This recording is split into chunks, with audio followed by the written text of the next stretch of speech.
Okay, good evening, Tewksbury. It is 6:02 p.m. on Thursday, October 20th, 2022. And I'd like to call this meeting of the Tewksbury Board of Health to order. First on our agenda tonight is approval of meeting minutes from our last meeting on September 15th, 2022. They were in your packet, and our clerk, Melissa Brager, had reviewed and provided her comments back to the department. So does anyone have any comments, questions, or suggestions for changes to the minutes? None here? I have none.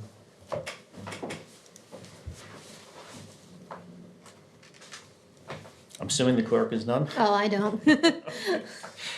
I don't have any either. Would someone like to make a motion to approve the minutes as submitted? Motion to approve minutes as submitted. Someone like to second that motion? A second? Okay. Motion's been put forth and second to approve the minutes of September 15th, 2022 as submitted. All those in favor signify by stating aye. Aye. Aye. Chair votes aye as well, so motion carries unanimously 4-0. Okay. Under new business, first item is Substance Abuse Awareness Month, being October, and we have with us Maria Ruggiero, the Substance Abuse Prevention Coordinator. So if you'd like to come on up. And this is in part because I like to try to have a monthly theme of education or information for residents. So thank you for willing to be here tonight, and figured historically we've always tried to make sure we have some type of a substance abuse piece during our October meeting. Now, in the last couple of years, it's been crazy with COVID, not really being able to do much, where in past years, a lot have been done with the high school and the SAD chapter and lectures for parents. So welcome tonight. Thanks for having me. Appreciate you being allowing me here. So we did things a little differently, obviously because of COVID, but let me start with the overdoses. In 2020, we had 72 overdoses with 9 fatal. In 20 and 21, we had 69 overdoses with 9 fatal. And so far, it was as of October 10th, we had 33 overdoses with 5 fatal. I'd love to say that I think the numbers are going to stay down, but we're hitting a really critical period of time when we talk about the holidays coming. Other things that we've noticed is Narcan is being used by more individuals before the first responders get there, which is, in my opinion, helping those numbers of the fatals go down. The Narcan, and I have Narcan for everybody here as well. It has been very simple, and I guess what I'll do is I'll stay with the theme. Would everybody like a Narcan? Yes. Yeah. Absolutely. So let me just interject that one of the things we had invited you to do, which you'll be doing shortly, part of this, was to do a Narcan administration training for the board that then residents can see. There's nothing to this.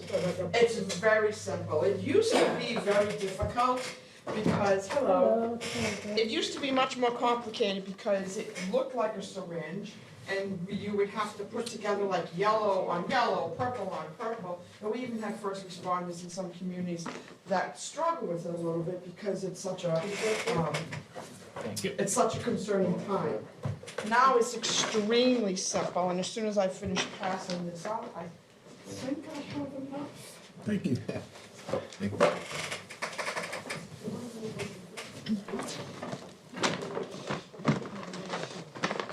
I am one short. So since I know where you are, I'm gonna take yours away. Thank you. You're welcome. It's very simple now, and I have here one that's expired. Basically, you take it out of the box, you pull it back, and it's this simple now. You put your fingers here and you spray it right up the nostril. There's nothing to put together. There's not even a cap to take off. So they've made it extremely simple. We still do trainings for the most part for a couple of reasons. One, we continue to want to bring awareness to the epidemic. And although maybe some of the fatals seem to be going down, it's still a massive problem. Over COVID, we had individuals that we were shocked to see that not only that they relapsed, but they passed. So we're really increasing the passing out of the Narcan. You'll notice the boxes that I gave you do not expire until 2025, which is wonderful. We ask that if you do use it, you let us know, because that's information we give to the district attorney. And all the Narcan that's been provided, we've given out 78 boxes in the last 30 days. It's separate events, our vigil, trainings for professional trainings.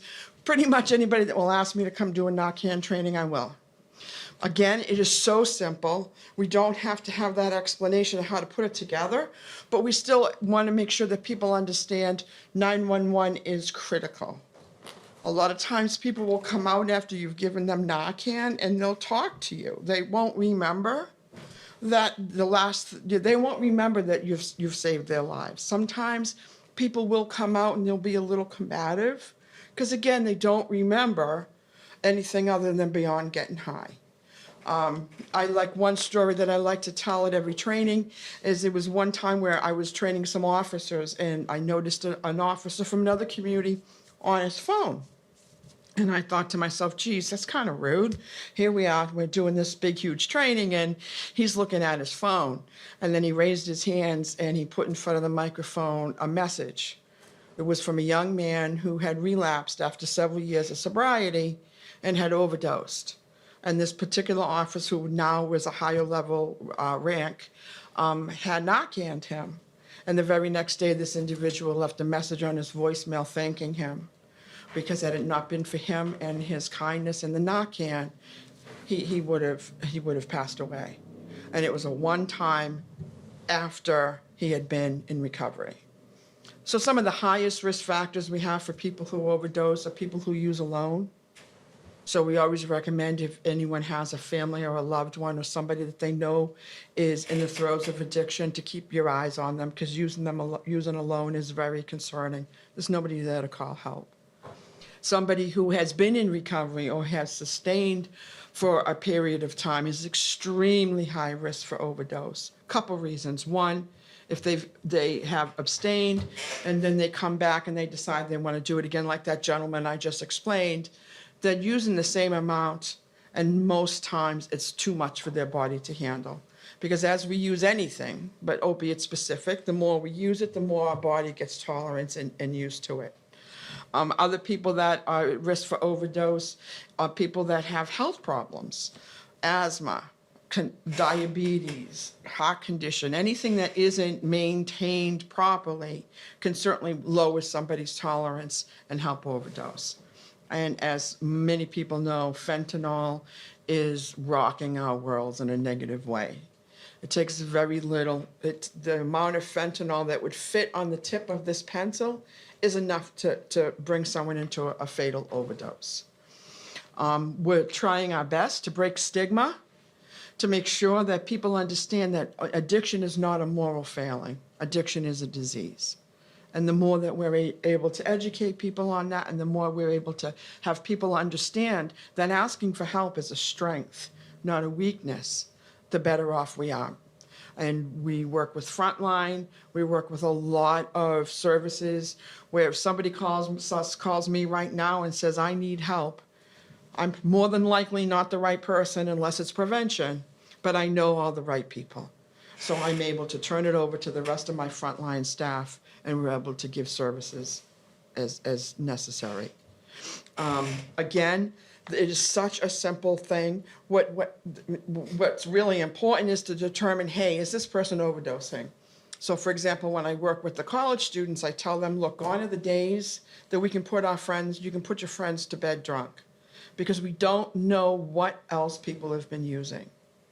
So you want to, if you come across somebody and you want to try to wake them up, shake them, hey, can you hear me? If there's no response, then that's a risk factor. A lot of times what we suggest you do is to do what we call a sternum rub. When you press right here, it's very painful. A lot of people will wake up in the emergency room the next day and say, my gosh, I woke up and I don't understand, but in between on my breastbone here is all black and blue. This is so painful. If somebody is not responding to this, the first thing that people need to do is call 911 before you do Narcan, before you do rescue breaths, before you do anything. The amount of time is seconds. You want to make sure that as you're helping this individual, that the professional help is on the way. So we recommend, first thing to do is to give the Narcan, again, simple as it is. You open it like this, and when you pull it out, there's no tubes, there's nothing to do other than to put your finger here and squeeze it in the nostril. You want to give a couple rescue breaths, and in the kits that I gave you, you'll notice there's another box, and inside that box is a face mask. I take Narcan absolutely everywhere I go. I was going to the Topsfield Fair a few years ago, and my girlfriend said, what are you putting Narcan in your pocket for? We're not at work. And I said, no, but I'm around thousands and thousands of people. The chances of me needing Narcan are a lot more better here than it would be sitting in my living room. But I have it in my pocketbook. I have it absolutely everywhere. You give it one squeeze, and then you want to give rescue breaths. EMTs and the people that do the Narcan piece of it, there's kind of two trains of thought on that. If an overdose is like this, as an example, if this is a cup, this is one of the receptors in our brains. We have receptors in our brains, we have receptors in our belly. And as we put the opiates in it, it starts to overflow like a cup of tea. Well, what happens is it starts to overflow. The breathing starts to slow down, and it starts to slow down. The oxygen is being removed from the blood. And what happens with the Narcan, it comes in, it puts a little cap on it, kind of tips it a little bit, puts a cap on it. We've had first responders tell us that somebody is literally, they're not believing that this person is going to survive, and they sit up and they start having a conversation. So that's the great part of it. What happens is Narcan only lasts 30 to 90 minutes. Some of the drugs that we're using last anywhere from 2 hours to 48 hours. So what happens is that Narcan slips off the receptor.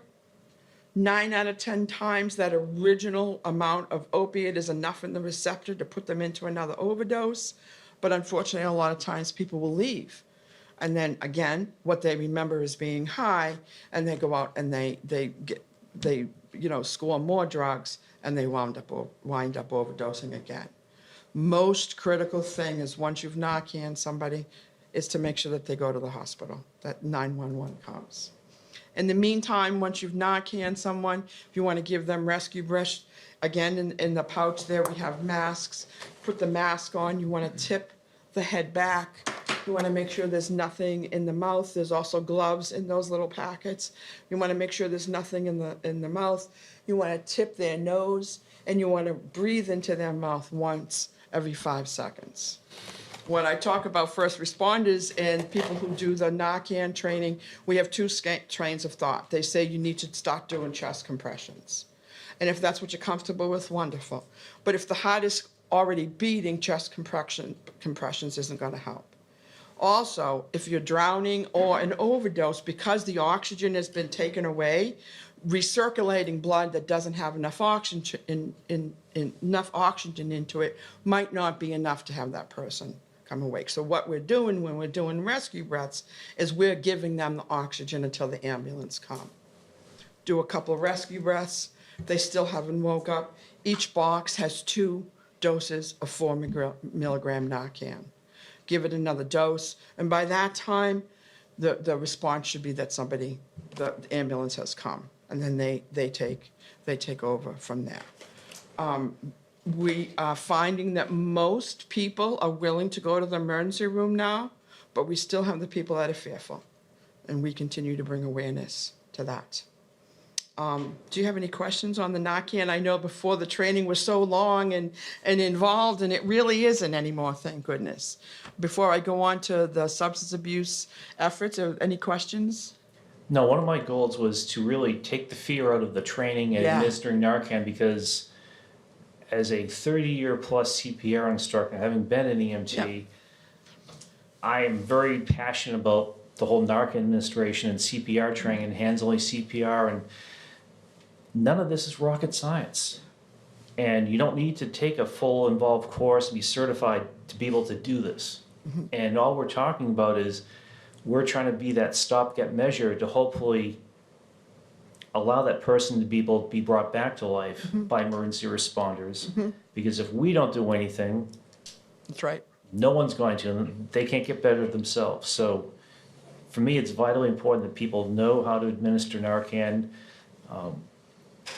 When I was at the local CVS, I noticed that they had a sign talking about you can get Narcan, so I happened to talk to the pharmacist about how does that work, and what they had passed along to me was that as long as your insurance covers it, then you can ask for 2 doses, and at times you may be able to get it for someone who doesn't have insurance or that's embarrassed to come in. So everyone at different levels is trying to make sure that there is access to Narcan.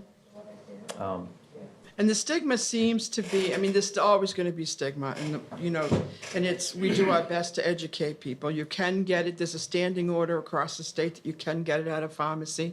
But thanks to DA Marion Ryan, she gives us, I have hundreds of boxes, and we literally just gave out 78 boxes in less than 30 days. And it's this trainings, maybe it's expired, whatever it is, we're trying to get Narcan into everybody's hand. People can go to the pharmacy easily. A lot of times people are a little bit more comfortable coming to us. We had the vigil. I gave out 26 boxes just at the vigil. So our game plan is just to get it into the hands. And there's still always going to be stigma with people that don't understand. And it's a fearful thing. Somebody is doing something to themselves that could cause them death. So it's a fearful thing when a family member becomes aware that someone is using, but there's so much help out there now. And as we find different gaps, we do our best to fill them. So I work at Frontline, I'm the prevention piece of Frontline, but we have mental health clinicians, and we have and there's the stigma right there. We're trying to change the language. Substance use.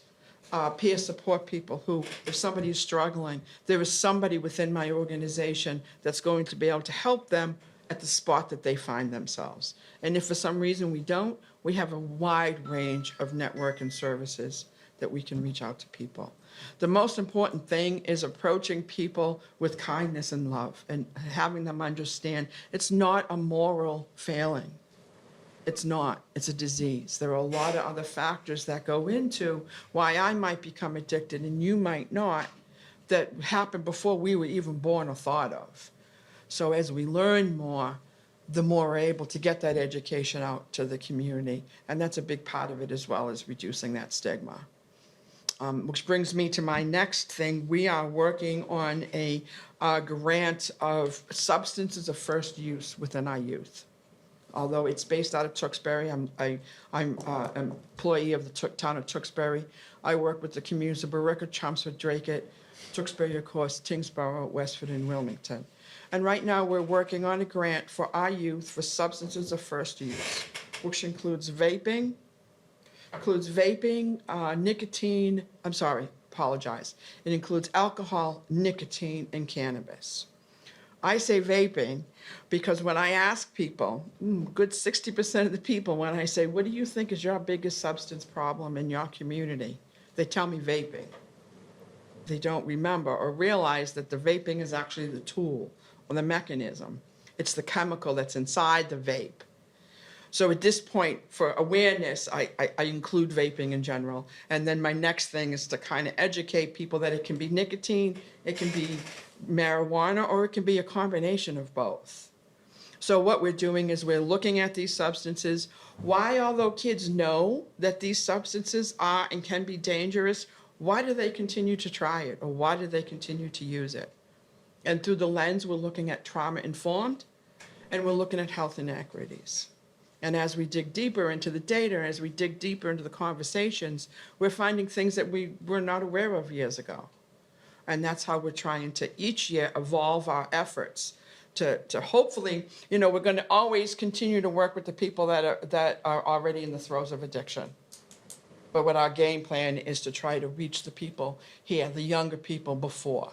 When we look at cigarettes, if we call it cigarettes, I believe the level is like 1.4% of all students the number is so tiny, but vaping is up over 60%. My goal is to try to figure out what's that next thing, because in the next few years, we'll combat vaping. I'm confident of it. But then the companies are going to come up with the next thing. So we're also trying to figure out, how do we plan what that next thing could be, or how do we give a campaign that make people understand that vaping might look cool, but guess what? It's just those companies trying to get you addicted to cigarettes, because we did such a great job teaching people that cigarettes were bad. Very few kids or very few people say, you know what, I don't think anybody wakes up one day and says, I'm gonna become addicted to a substance. It's just something that happens through all the risk factors. So we are knee deep now. We just finished our assessment stage. It's 7 communities. I'm working with community by community to try to determine what strategies can we deal with or can we work with for that specific community. Because 7 communities, everybody's in a little bit different spot. And then we're looking for a universal, or when I say universal, I mean some type of message to get across to everybody. And then we kind of are trying to pick down where is the most productive things that we're going to hopefully start to make some social change to reach before that next thing. And I will certainly talk and train anybody. You see, it's so simple. People are still fearful of it. But I will talk to just about anybody that will listen to me. So from that aspect, how would a resident get in touch with you? Call me, and if I've had residents call me and they've come into the station and I can sit down with them one-on-one and talk with them. I just went out today to one of the houses on Tewksbury Hospital. A resident came up to me and said, hey, I work here. Is there any way you could come and train us? I did the training today. At the vigil, people came up to me. All they have to do is call me. And I will write that in there. If they're willing to come to my desk right then, that's when they get it. On Monday, another resident had come up to me at the vigil and had approached us on Facebook. I'm going to her organization Monday afternoon to give out the Narcan and explain the same type of circumstance. And it really depends how much I say and how long my training is, depends on the people. If someone comes into me and says, hey, I understand, I know I'm going to call 911, we talk. If someone says, oh, geez, I don't know what to do with this, then I go into a deeper training. So basically, if anybody wants me, I'm here. Reach out. I'm going to also, before I leave, pass out cards for the front line. Some things are, one of them explains some of our services. And that, a lot of times for our front line, if 911 is called, a clinician will be called as well. So every circumstance is different. And then I also have another thing of what we're calling this is our 911 checklist. I'm passing this out with everybody with the Narcan, because even the most professional of us, you and I mean, you're an EMT for years, right? Even the most professional of us, this is a very stressful moment. And this card list tells you exactly what you have to do. Things like give your first name. Hi, I'm Maria. I'm at 123 Main Street, and I believe my friend is overdosing. I just gave him 2 doses of Narcan, and he's still not coming. Whatever the circumstances is, this is a checklist of what exactly to say to the person at 911. And we're recommending stick this on your refrigerator. Stick it in the packet with the Narcan so that when something happens, you're able to respond. The best case scenario, you carry the Narcan and you never have to use it because you've never come across somebody that was overdosing. But the more we have it, the better off. So I'm going to ask you a question. I know the answer, but it's for the benefit of the residents. Okay? Because I tout it in all my CPR classes. If they live in Middlesex County, I always thank DA Marion Ryan Yep. for. So she provides Narcan that taxpayers aren't paying for. So how is she affording to buy the Narcan? To my knowledge, she takes money that, and I forget what it's called. Forfeiture. Thank you. She takes the forfeiture money from criminals and she purchases the Narcan and she gives it out. She gives it to the police. She gives it to the nurses. She gives it to us. So it's not money that is taxpayer dollars. No, it's taken from criminals. Is the easiest way. And I always forget that it's called forfeiture monies. And there is no cost to the training that you or anyone else offers, so it's a public service. Correct. There is a slight cost if you go to the pharmacy, depending on the pharmacist and depending on the insurance, but that's everybody's choice. It's not a lot of money.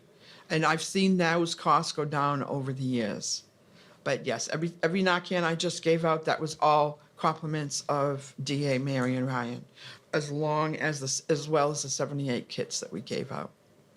I just heard a story this morning that somebody that had taken a Narcan from the vigil resuscitated their son with it this morning. So it works. When I started doing this, people, I would say, what do you mean we're going to tell people? Aren't we going to tell people not to do drugs? I mean, I don't understand that. And they said, Maria, people change. People grow, but they have to be allowed to do so. And then the last thing I'd like to say is if anybody is watching this or anybody here has lost a loved one to overdose, all my love and attention. We also have grief services as well, if there's anybody that needs that.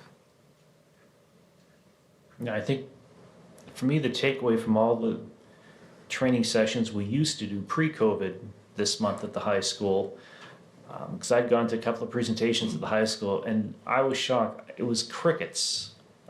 There were very few parents there. And to me, that's indicative of the problem that either parents don't want to be seen at these places for peer pressure or just... But I hope that there's some way that we can make sure that parents know to be checking on the welfare of their kids, and their little angels can hide a lot of things. Well, that's the fear, not my child. And, there hasn't been a parent that said, oh, I knew and I didn't do anything about it. I'm not 100% sure is that people don't care. I used to say that all the time myself. We have so many priorities. We have so much. I know I'm so busy. I'm sure every single one of you is so busy too. And sometimes we just don't have time. So what we're trying to do is we're trying to put things on social media. We're trying to hold events during the day. We're trying to hold events at night. We're having Safe Halloween on Sunday. And we're going to have a table there with Frontline so that, a community member could be walking by and getting their younger kids some candy and thinking, geez, I have a 17-year-old I'm concerned about. Let me go talk to Frontline Table. So we just have to keep getting the news out and when we say we're trying to meet people where they're at, we have to really do that. If you have parents that work 9 to 5, then they pick up their kids and they go to their sports and they have maybe 2 or 3 kids and everybody's in different sports, where is the time? So if we have something that's on social media, or if we have something delivered to the houses or information delivered to the houses, people can look at it in their own time. The last thing I'll mention is that I think the thing that my biggest takeaway or remembrance from when we were doing the sessions at the high school was seeing the SAD chapter do their in plain sight display. Yep. And having a room staged. And being a parent of kids that age, it was an eye-opener for things that you would go walk by the room day in, day out and never think twice. And it was very interesting. And some of the strategies that we're starting to investigate as I write the strategic plan for the 7 communities is education about the risk factors and talking to your children. So their grandparents could have both been in the throes of addiction. It could have skipped the generation of the parents, but that child and fetus is still at a higher risk. So we're trying to learn more, and as we learn more, we're trying to find more effective and easier ways to get to the parents. For all the concerns that social media gives us, it also gives us some positive. Because I know me, if I'm looking for something, when I'm ready and I'm in bed, I might just hit my laptop and look for a couple of things. So we're trying to cover all bases. Maria? Yeah. Charlie Root. Hi, Charlie. How are you? I'm well. Yourself? Yeah, getting there. 2 weeks ago, the town passed retail marijuana shops in town. Were you at all contacted on any of that as to what your position is? Because when I've been out a few months here with some of my own problems, health problems, and when I heard what was going on, medical marijuana, medical marijuana is medical. But recreational marijuana, the opening of 3 shops, I would have thought the Board of Health would have been intensely involved, and yourself intensely involved with what this means as a substance abuse prevention coordinator. Does this have any impact? Well, of course, it's gonna have an impact, because it's gonna make it easier for people to get it. So, and this is my, what I'll call my elevator speech, when people ask me questions, well, what do you think of marijuana? It doesn't matter what I think of marijuana. I'm a 60-year-old woman. It doesn't matter what I think or what you think. What matters is making sure that our kids do not try it until they're old enough, until their brain is developed. See, And then that's we the work point, is together you've got a education. parent driving into a recreational marijuana facility, picking up recreational marijuana with potentially a kid in the car. And it's like, we had a vote on this, what, about a year ago, Ray? I don't even know, and we voted in opposition of it, and believe me, I'll be 70 years old, I'm a child of the 60s and 70s, I was right there when they invented marijuana, I think. So I know all about this stuff, but being a Board of Health member, I'm not qualified to answer the question I just asked you. But I think it's very important that a group like this, and like yourself, vet it as to what the potential is. It's either, all I heard from the selectmen was, revenues. Well, I'm in business. I look at revenues every day. I also look at cost. And nobody ever, in my opinion, looked at the cost of this stuff. There's a cost, there's a cultural cost, there's a financial cost, there's a health cost with the Board of Health. I'm a little put out, I'm trying to keep I'm getting my strength back, so I'm trying to keep myself in my seat here. But I'm a little put out that we weren't intensely involved with even bringing this thing up. I went to the meeting, and I was a little confused as to whether or not we were talking about medical marijuana or we were talking about recreational marijuana. We were talking about recreational marijuana. I went, well, how do you like that? So that is so not in my wheelhouse at all. But I will tell you that I'm already planning on how do we get education out quicker and sooner, so that if this is passed, so that people understand the concerning of it. And what's great is the grant that we're just working on, the strategic plan, is they're calling it drugs of first use, and marijuana is one of them. I would think so. I would love to see, and this is a Maria opinion, but I'd love to see if it is approved, and if there are dispensaries put into the community, that a certain percentage of that profit goes towards prevention. But that's well above I can't even see that pay grade from where I sit, so. We're just a little put out that we weren't involved with it, nor you, evidently. It's not, it's like, what are we doing here? We're just gonna reap the benefits revenue-wise, and it's, there are other aspects to this thing coming out. Right. And, I don't know. Yeah, I was a little surprised as well, but it is what it is. So all we can do is take the facts that are presented in front of us, figure out how can we get across to our kids. I have some people that say, well, alcohol is a rites of passage. But look at all the evidence that we have found as we evolve as human beings. We learn more and more and more about alcohol. We learn more and more and more about nicotine. We're going to have to start learning more and more about marijuana. You've got politicians out there claiming they want to, eliminate all drug violations. It's like, what are you talking about? I'm just looking and saying, Jesus, this is not, Yeah. this isn't a path. If we were going to choose the path, and again, I'm not qualified for it. Thank you. But somebody in this area is, or we could access somebody that could help us with it to make the right decisions. My assumption was going in here, we were talking about medical marijuana. Yeah, I had no idea, to be honest. Here's the warrant, you want it? Do I have to take it? I don't want it either. Because, I was a little put out by it. And and I talk to my kids, and I say to the kids, like if a kid says to me, I tried marijuana, I say, oh, what'd you think of it? And they're shocked. Because I expect as an adult, I'm gonna say, what'd you do that for? Oh, what'd you think? Well, it wasn't everything I said. You know, I say, good for you. Check that off your list. You have tried it. Just because you tried it doesn't mean you have to continue doing it. Correct. And in prevention, we call it the boiling point. So I say to them, look, it's like putting a hot pan of water on the stove. You turn the heat on, it boils. That doesn't mean you have to keep the heat on. That doesn't mean you have to keep and let it overflow. You can shut that heat off and the water can cool down. Same circumstance. So check it off your list. You gave it a try. You didn't like it, whatever your reasons are. Now, let's figure out what else can we do. If someone says to me, hey, I tried it, boy, because I'm stressed. Well, what else can we do about stress? You want to do a yoga class? You want to go? There are many things that we can do. And the more we learn, sometimes from aggravation comes opportunities for us to educate ourselves. So that would be my game plan if that passes.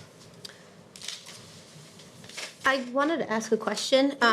So, thank you, first of all, for taking your time and doing this. So I wanted just to reiterate, so we check for overdose, call 911, give Narcan, give breaths if we so choose, and then stay until help arrives. And we can give up to 2 doses of Narcan, is that correct? As many? Well, yeah. Yeah, We're okay. giving you 2 doses. Right. But after you've done 2 doses and after you've done some rescue breaths, if you still don't see the ambulance coming and you have a 3rd dose, Give it to them, okay. because what we do know is it can't hurt you. Okay. A lot of times, as you know, an EMT, if you come across and somebody is unconscious and they don't know why, one of the first things they'll do is give you Narcan and see if they react. Right. And also, you had mentioned we contact someone to let them know that we use, If you could. and who do we You could contact? call me or anybody and just say, hey, we used a thing of the Narcan. 9 out of 10 times if someone's used it, they're coming back to get more. Okay, is it anyone from the Frontline Initiatives? Yeah. Okay, Normally me, but anybody from the front line, and I'll leave this information here as well for everybody, if anybody wants to take something, and then I can pick it up later if it's not used. Okay. And if anybody here would like Narcan, I don't have any more with me, certainly you can reach out to the police department, and I will give you Narcan, and if you've lost somebody, I apologize, and I'm so sorry for your loss. and I just have one more question. So are there any thoughts or scheduled trainings or seminars or education for parents per se? I will do one. Okay, I would love to do one. Unfortunately, a lot of times when parents do come, because they have the time, they're not always the parents that we want to hear. So I will go anywhere. I'm trying to figure out, the kids don't use Facebook anymore, but the parents do. We're just trying to look at different ways to get all of our messages across. Any ideas? Would love it. If I've never even heard of the idea, I'll make it happen if somebody feels as though it's gonna be effective to our communities. Because let's face it, we're all different. We all get our news and all of our information, and we all kind of figure out what we're gonna do with that information. So we're just trying to reach out and get to as many people as possible. and sorry, one yeah. more question. Sure, please. And so as far as students, kids, is there a certain age that they can carry Narcan with them? 18. Okay, And that has not changed, to Okay. my knowledge. I have heard stories of younger kids knowing that Narcan is in the medicine cabinet and using it. Okay. But I've never had anyone under 18 ask me. perfect. Yeah, so I don't know that that's ever changed. I don't even see that pay grade line either, so. Thank you. You're welcome. Any other questions? No, that is it. I have one. Please. Within the last 10 days, there was a seizure of fentanyl in Texas. Yeah. The seizure was so big, it would have killed every American in the Wow. country. Yeah, That's how much Narcan came in one incident. you mean Fentanyl. And you would need so much Narcan availability to combat that type of thing. Because what I'm also hearing is it's being mixed in recreational drugs, that people who do recreational drugs don't understand that pinhead of Narcan is being mixed in with the recreational drug to increase sales. So, following up on Charlie's point, having marijuana available through a storefront, which sometimes drives people to a black market, these types of things seem to compound your And there are people problems. who make fake pills that look identical to like benzodiazepine, they're identical. So, So people are doing it to make money. yeah, and unfortunately, the people that have recreational uses don't understand the risks associated with it, which is another reason to have Narcan available, because you may not recognize your 17-year-old using an opioid, but if they're using a recreational drug, the risk is just as high. It's sometimes higher. Okay, so the risk is It's sometimes higher. Because if you get a prescription and it's an opiate, and it's from a legitimate doctor, legitimate pharmacy, you know what's in that. They're making the fake pills on everything that's being seized. There was also a great big huge seizure in Rhode Island where they had already caught all of the pressed pills. And when they looked at the difference between the pills that they seized and a prescription pill, it was so identical, there might have been a dot on the fake pill that indicated it was fake. So, we're very lucky. We have law enforcement that this is a passion, and they want to make sure they catch all these people.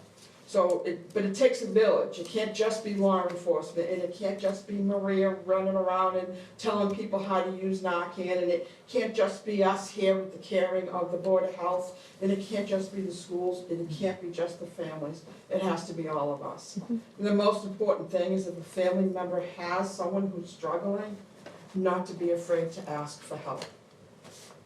Because we're there to help. And we're there to help without any judgment. Because the more we learn about addiction, the more we understand it's not a moral failing. People need help. Somebody has diabetes, we don't say, oh, you have diabetes, don't eat that piece of cake, do we? No. It's the same thing. And the more we get people to learn that and understand that, then the better chance we have of combating the people, that no matter what we do, they're gonna find a way to make money and make it illegally.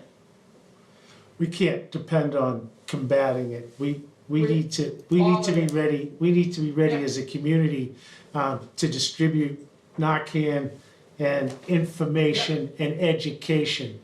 And I think the point that you brought up about dispensaries that now are legal, contributing to the education component is critical. That's At this Maria's point. wish list. Well, it may be your wish list. That was Maria's wish list too, and we found a liquor store on every corner as well. It may be your wish So, list. it's the same. Maybe your wish list, but it's not, as you say, the village Right. needs to take care of themselves. These people are part of the village. Right. And being a contributor and not just a taker may be something that we need to work on together in the future and educate them on what contribution means to the village. But I thank you for your presentation. Hey, I will continue talking as loud and obnoxiously as I can. And because, people, they need the help and they don't understand. So we had the vigil the other night, and it was beautiful to be in a group of people. Majority of them had lost at least one child, and just the love we had in that group. It's beautiful. And we have to keep with the positive messages, and that's all we can do. Well, thank you very much for coming tonight. Thank you. Thank you, Maria. Thank you. I'm also gonna leave some business cards here. If anybody that's in the audience, needs assistance or help, or has questions beyond what we've talked about, I'm a phone call away.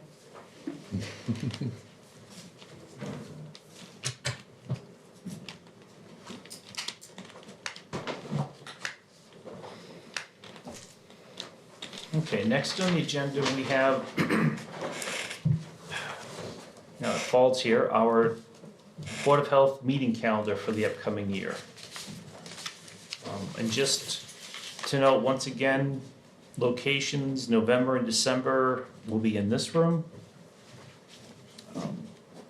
So for our next two meetings this year, we'll be in this room as well. So we're still keeping to the third Thursday of each month.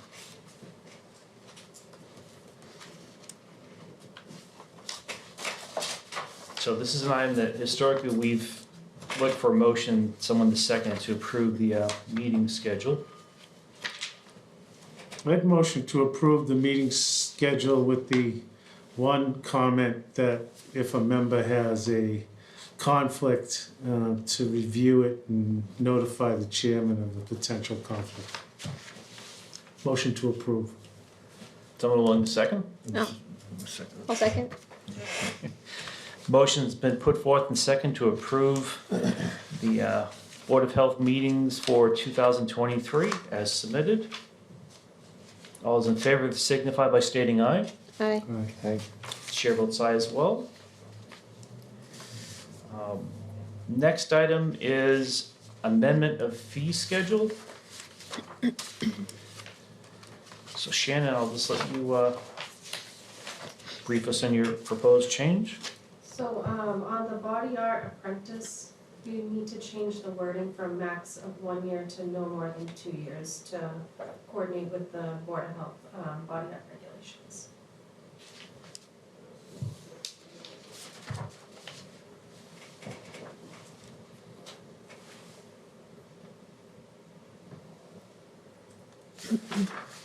Any members have any questions or objections to that change? No. No comment. Question. Yep. So this retail marijuana place, is that in here or are we not involved with that whatsoever? Are the selectmen running the whole show, the planning board? I don't know what further the board can do, honestly. I believe it passed a town meeting, so. It's Yes, it did. That's a town meeting, Right. but as far as oversight and, you know, are things going right and are they following all of the regulations and what, is that you? Is that us? No, that So- would be zoning, and this, they apply to the selectmen. So I have one question on that. My understanding is that they will be selling gummies, possibly brownies, and other foodstuffs that may incorporate their own special formulas. Is that one of the categories that will be followed in the fee schedule? Do they need a permit to do that? Because it's not in the It's regulation. all prepackaged, and we don't, run it prepackaged. So as long as it's prepackaged, it's part of a retail operation that does not need a permit. Correct. Okay. That'd be just like a candy bar. Well, I won't go Well, that, I no, won't go that far. not exact, but we did have before, we had auto Yes. parts Yeah, resell that would be paying a fine for late submittal of their annual food permit just so they could sell candy bars at the front of the store. sure. That's all I had for a question. Thank you. No questions. I will mention that our member Susan Amato isn't able to be here tonight, but she and I had a brief conversation at the end of town meeting, because she had a question or comment or suggested change to the fee schedule as it relates to food service permits, but in talking with the director, I will hold comment on further, because she'll be updating us on a new permitting system the town will be utilizing, which should take care of the issues that Susan had been bringing up to me. So I just want to mention, because she's not here tonight, and I know she had a issue or question about the food service permits, but we'll be able to cover that, I think, much better way under the director reports. So, any other board members have any questions or proposed changes to the fee schedule? No. Nope. Hearing none, someone like to make a motion to approve as submitted? I'll make a motion to approve as submitted. Someone like to second the motion? Second. Okay. Motion's been put forth and second to approve the amended or updated fee schedule as submitted. All those in favor signify by stating aye. Aye. Chair votes aye as well. Motion carries 4-0. Okay. Moving on, we have a public hearing tonight, and before we get started with that whole process, and just so that people in the audience are aware that it's gonna sound a little convoluted, but we have to make several motions regarding a public hearing. First is to open a public hearing, and then public hearings have separate phases. A public phase, where the applicant will come before us, and then there's a chance for parties to speak for and against. And then we'll close the public portion of the hearing where everyone will step back from the table, and then the board will enter deliberation phase. And then we can either render a decision or choose to table it for consideration at the our following meeting. Before we get started with that whole process, the first thing I'm gonna ask is if our clerk, Melissa Braga, would be so kind as to read into record the notice that was posted in a town public or newspaper 2 weeks ago. Okay, public hearing, notice is hereby given that the Tewksbury Board of Health will hold a public hearing on October 20th, 2022 at 6 p.m. at Town Hall, 1009 Main Street, first floor, Main Hall Meeting Room, Tewksbury, Mass. Requested by Roberto Ingoglia from 1015 South Street, Tewksbury, Mass. From an animal permit as found in section 5.3 of the minimum standards for the keeping of animals. The hearing will also be available for viewing on the following cable public access channels: Verizon Channel 33 and Comcast Channel 99. At that time, all interested parties will be heard. Copies of the application are available at the Tewksbury Board of Health office located at the Tewksbury Town Hall. Legal notice can also be viewed on www.masspublicnotices.org and signed by Raymond Berry, Board of Health Chairman. Okay, thank you. Before I get started, one of the things I'm trying to do is to bring a bit more graphics to these things. So what I've just put up on the screen behind me is a Google Earth of the property and the abutters. So first, I'll entertain, thank you. First, I'll entertain a motion to open tonight's public hearing. Motion to open the public hearing? Someone willing to second the motion? Second. Okay, motion's been put forth and second to open tonight's public hearing. All those in favor signify by stating aye. Aye. Chair votes aye as well. Motion carries unanimously 4-0.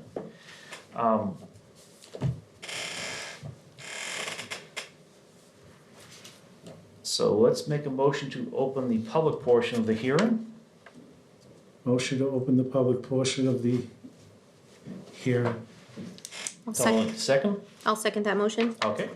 So motion's been put forth and second to open the public portion of the hearing. All those in favor signify by stating aye. Aye. Aye. Chair votes aye as well. Motion carries unanimously 4-0. So if we can have the applicant come up to the table. There is a sign-up sheet there. If you want to put your name and address on it, and then we'll ask, once you've done that, to state your name and address into the microphone for the record. And I do want to make an upfront statement on this. This is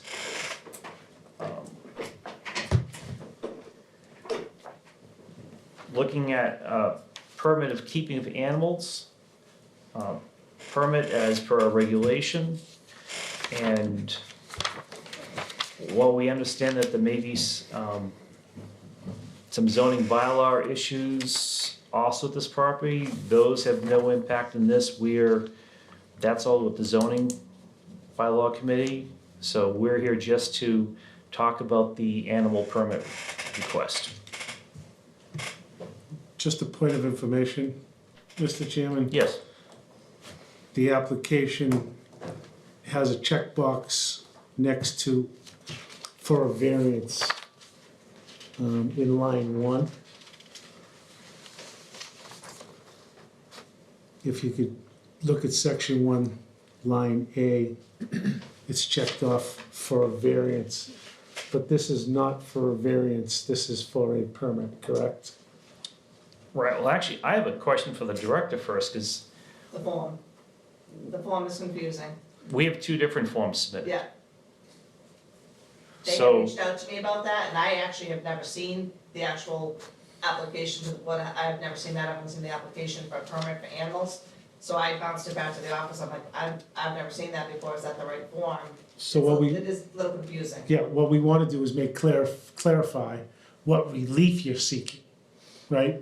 Because you're here before us, and I'm going to defer to the director in a moment. You're here before us because you're seeking an animal permit. You're not seeking to vary the terms of any bylaw that we have. So I just wanna correct the record because we have in the package, or at least in my package, an application to the Board of Health, section 1, Same. and it's checked off for a variance. right, So we're just going to clarify that you're not seeking a variance tonight. No. You're seeking a permit under 5.3. So we're gonna amend the application for the record that you're seeking an animal permit under 5.3 of the Board of Health regulations. Thank you. All right, thank you. so I guess my question procedurally before we go ahead, there are two permits in this packet. One for the keeping of animals for first-time applicants with a $50 fee. And then the other one was just titled Application to the Board of Health, which looks like it's a master application for anything that may come before the department with a fee of $100. Right, so to have a hearing before the board, it's $100. Okay.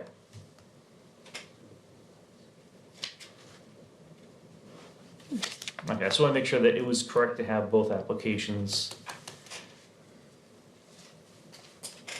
This form is a standard form for all boards, which Board of Health is a little bit different than other Right, boards. and you normally would just check that, so, again, it's just for the record, variance is a different standard to grant, and you need a supermajority. We only have 4 people here this evening. That would prejudice you, so since you're not seeking a variance, we'll just go forward, with Mr. Chairman, referencing 5.3 for an animal permit. Yeah, so I guess as administrative thing, it looks like you may want to look at adding in a separate checkbox under 1 about request for a public hearing. Because that's why they filled out the second application was to request a public hearing. And I realize you had to do a form, because if there's a cost to it, there needs to be some documentation that there was a transfer of money and why. We just want to make sure we have all the paperwork correct before we proceed. It's nothing against you, believe me. We like animals.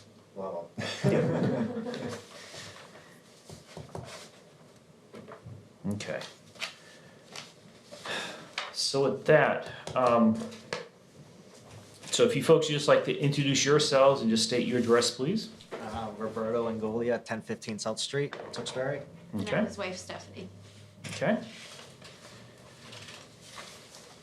And just because we've had other cases where there's applicants who've not been the owners of property, it does appear that on this, that the applicant also owns the property, correct? Okay.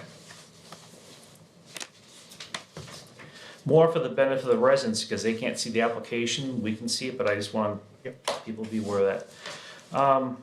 So Director, I'll let you start off, and then Pam, I'll let you. I'll actually defer to Pam since she's been more involved than I am. Okay. I first met the homeowners in August. They're new to the neighborhood. They had come from a town that was a right to farm town. They made the assumption, living closest to one of the biggest farms in town, that they were in the right spot. Immediately went down, saw their setup, explained how things are working in Tewksbury, what they need to do. At that time, they had actually had some Nigerian goats as well, which they've since rehomed, just for the matter of making things simple. They have a small flock of backyard hens and 3 ducks. Gave them the option just to have the registration to have the backyard hens, but they said they wanted to go through the whole process because the ducks are family members to their son. So explain that process to them, which obviously is more involved. Been out, their setup is great. Where it's located, it's not near like close to any of the neighbors' houses. Actually, if you wanna come up and Sure, just yep. play weather person for a second and show, Alright, so For this the is their audience? house right here. Right along this side, right where the fence is, right around this area, you can see there's no houses. There's a stream that runs between that house and this house. It crosses right across South Street underneath. And they're located on this side, so they're clearly not near any other, we don't have any setbacks anymore anyway, No. but they're literally on the opposite side of the property. They've got a great setup, it's super clean. We talked about manure management, we talked about, you know, all the obvious things, we talked about pest control, whatnot, and they're experienced hen owners, and so I moved forward and approved them for coming forward for a permit. okay? So, you're welcome to give us the information you'd like to share about this. Obviously, or actually, if you could just explain to us more for the residents, that you are not first-time pet owners, but you have some experience. Yeah, we lived in Plymouth before coming to Tewksbury, and in Plymouth we had like 14 to 15 hens and multiple goats. So we have multiple experience. We've been there for 5 years before we moved here. So we had goats and hens for pretty much since we've been together. A long time. We just love animals. Going Our on a sons decade. Our son loves animals. My daughter loves animals. 4 years old is my son. My daughter's 19 months. We just enjoy animals like we do, so we know how to care for them. Yeah, the ducks and hens are kept as pets. We, you know, obviously we eat the eggs, we consume the eggs, our kids eat the eggs from the hens, and the ducks are just kept as pets, really, so. Yeah, and the board's focus is really just on the public health aspect of this. So making sure that the addition of animals in the backyard are not gonna cause a public health nuisance, which is why we ask for the feed management plan, make sure that rodents aren't invading the neighborhood. Manure management plan and pest control or pest management plan. So those are the key things, and we just ask that people follow what they have in their plans, and you'll be held accountable for them, and We bought a compost bin from the town, so like I said, we're prepared. okay. So any board members have any questions of the applicant? I have just a couple, for the record, do you know how big your lot is? Not off the top of my head, no. No, I would say at least an acre, because we have wetlands in the back, obviously we don't, I think it's a little less than that, a but, little less. yeah. There's I conservation. would say, I was out there, I'd say it's about 3/4 of an acre, Okay. yeah. And I see that there's just the one building on there. Let me zoom out. Planning on putting up any other buildings up? I don't think the chicken coop's on there. Okay, The chicken That's- coop's not on, I that's think an old- that's that's an an old old, restaurant. that's Yeah. an that's an old old photo. but the chicken coop is present, correct? Yes. Yes. Okay, that's, Yeah. that's all I wanted to get. 'cause So, this- and if you look behind you, there is a lot of Yes, Yeah. woods behind it. so they're on the far left side of the house.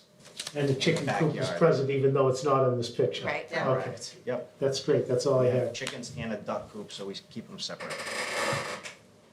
Yeah, Google is not kind enough to position the satellite over the property in time for tonight's hearing, so this is more of a overall bird's eye view so people can see where residents are. Any other questions? I do not. What kind of ducks are they? Ooh, Scopies or are they quackers? so we have, We have three. Three. One's a rescue, and he's a Pekin duck, and he's He's a he's the white duck. A Peking? Peking, yeah. Yeah, Peking. So I think they're Might be raised as large. meat birds, so that's why they're so That's- big. But yeah. he's just a pet for us. yeah, we rescued them. And the other two, I forget. Do you know what the other two breed I'm is? not quite too sure their I breed. forget the breed, but Do they have names? Yes. Donald, Daisy, and Butters. Thank you. That's awesome. Somebody said hi. You guys can come see whenever you want.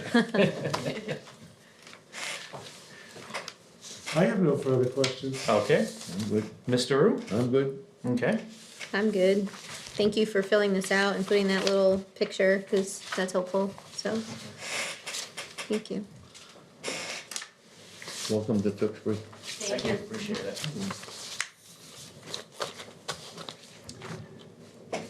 Mr. Chairman, the application seems to be complete. We've clarified the fact that they're seeking a permit under 5.3 and not a variance to vary any terms of our bylaw. So I'm going to make a motion to approve the application and grant the permit for, I believe it was 8 chickens and 3 ducks. Yeah, before we get to that, I just have to see if there's any people. Is it I gotta any find out. opposition? Oh, sorry. So at this point, since we have no more questions for the applicant, and it seems like you have no questions or comments for us, now we'll open this up to public that may be here if they wish to address the board. Either, first we'll do those that are in favor of the permit request, and again, comments will be confined to just the question hand before the board tonight, being the keeping of animals permit. So are there any folks in the audience, which is rare, we have an audience, that are willing to come up and speak for the applicant?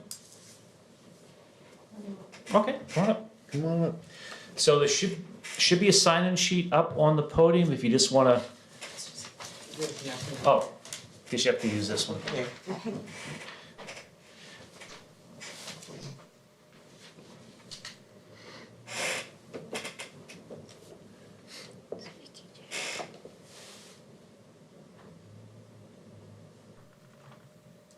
And just like a town meeting, make sure you speak into the microphone. Oh, stand at the So right podium. there.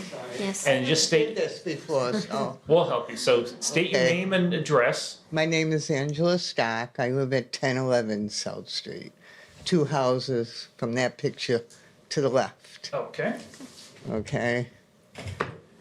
Anything illegal going on there? No Pester Creek or whatever. I met them just last month, as a matter of fact. They're very good. Well, 2 months ago, because my son was getting married in Greece. I have 2 dogs, a Mastiff and a Poodle mixed Dane. They've always been with us. We have a motorhome, so they always come with us to vacations. Can't take them to Greece. So I don't know if this is relevant for you on. So if it involves dog care, then no. Huh? If it involves having them watch your dogs, then no. Saying that they are very good with animals. Okay. That you can say. Okay, they're excellent with animals. My first time.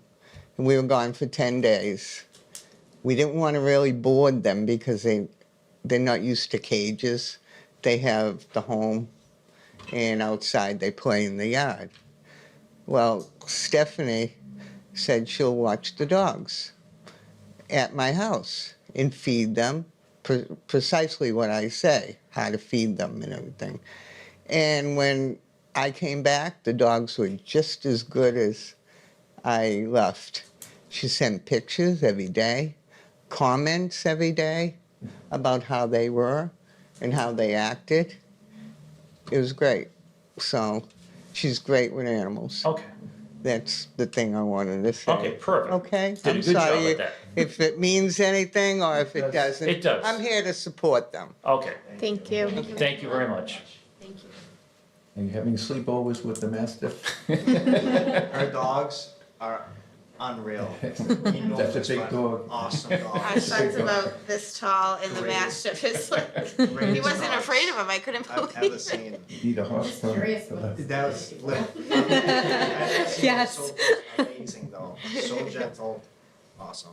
So thank you for coming forward. Anyone else in the audience willing to come forward and speak in favor of? Seeing none. So on the flip side, is there anyone here that wants to come up opposing the keeping of animals permit application for this address? Okay, seeing none, I think we can close the public portion of the hearing, so if someone would like to make a motion. I motion to close the public hearing, Second? Public portion, public portion of the hearing. I'll second that. okay? Motion's been put forth and second to close the public portion of the hearing. All those in favor signify by stating aye. Aye. Aye. Chair votes aye, so motion carries unanimously 4-0. So you folks can have a seat. Thank you. It is a convoluted process, but we get in trouble if we don't follow by the letter. Thank you. Thank you. Okay, board members. I know Vice Chair Scarano, you had put forth your suggestion, and I have no comments or concerns. Everything seems to be, as you said, complete, and they're existing successful pet owners, so I see no issue. Mr. Rue? I'm good. I'm good. Okay. So if you want to restate your motion?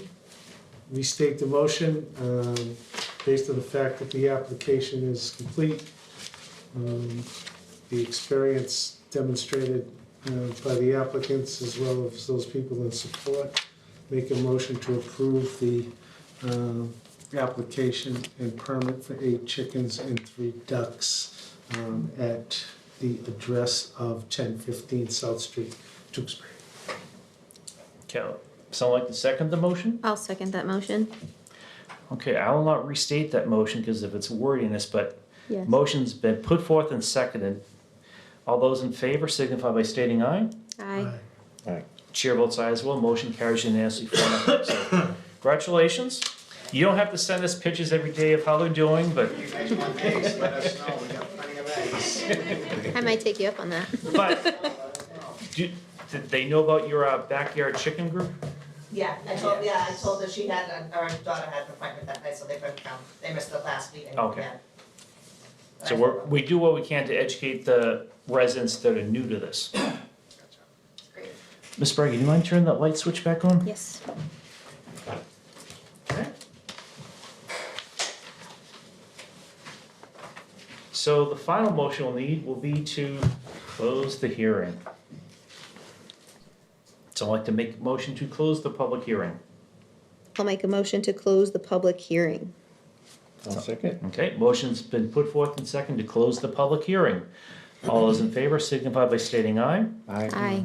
Chair votes aye as well. Motion is unanimous. Public hearing is now closed.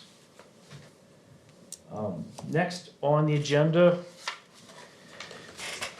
we're putting under old business, 175 Kendall Road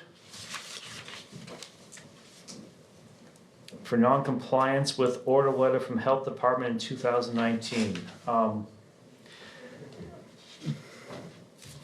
Director Gillis, if you want to start us up in this, because it's a complex issue. And we're here not as a hearing for this, but more of a discussion because there is some involvement by the animal control that they're going to give us an update on. So in 2019, we no longer issued an animal permit to 175 Kendall Street. And there were multiple animal structures in their backyard that we had ordered them to remove. And that has not been completed. They also don't have a permit to keep any animals, and it came into discovery in September, on September 23rd, when animal control officers were out there, that they had in fact gotten more chickens and more rabbits that they confessed to having. And as far as we know, the animal shanties have also not been removed from the property. Ms. Berry, do you mind hitting the lights again? Yes.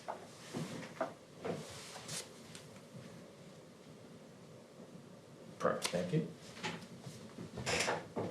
So there are animals at the property without a permit currently. So for purpose of tonight's discussion, I have a image that was taken on Google Earth on October 12th of last year. And it's more just so the board can be familiar with the yard as discussions made about things pertaining to it. Okay, go ahead. So I would refer to Ashley as to what happened on September 23rd.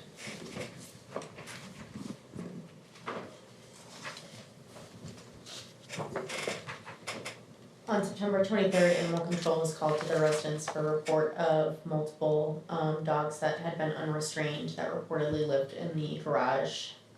We had been previously involved with multiple hounds that had lived in the garage in the past that had since been removed and surrendered to animal control.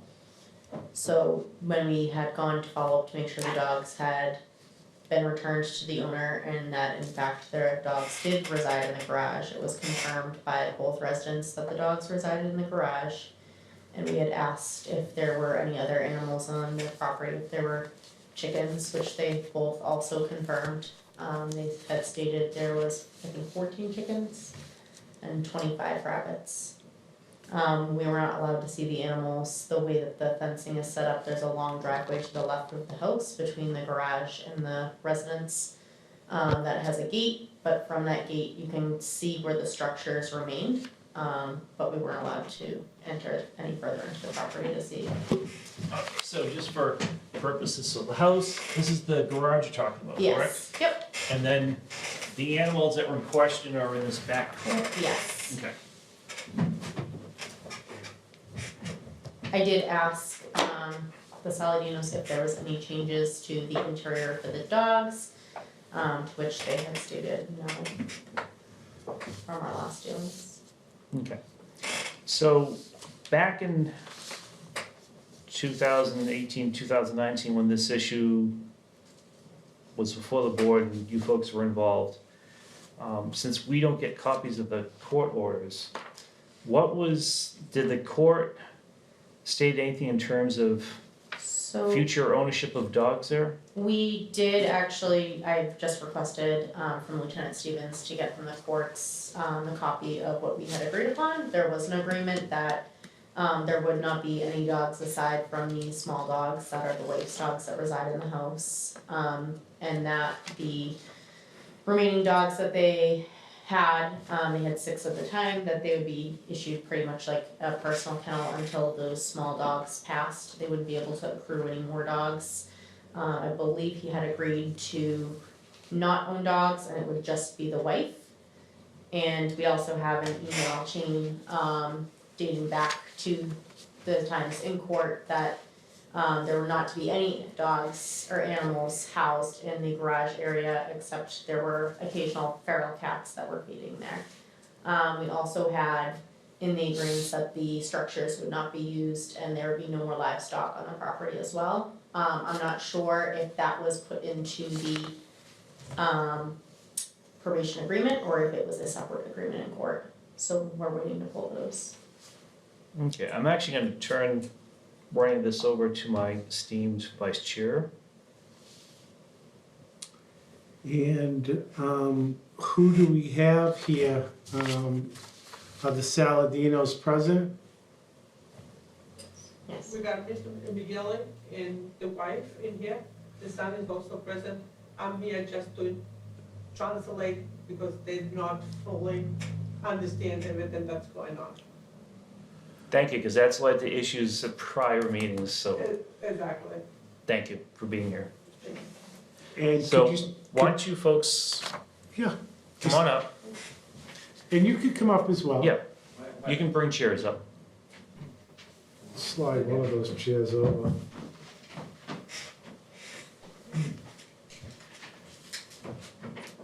And then we'll just need anyone that's sitting at the table just to fill out the name and address on that form.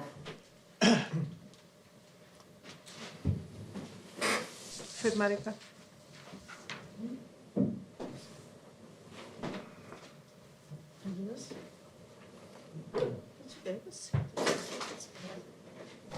Probably should stand up.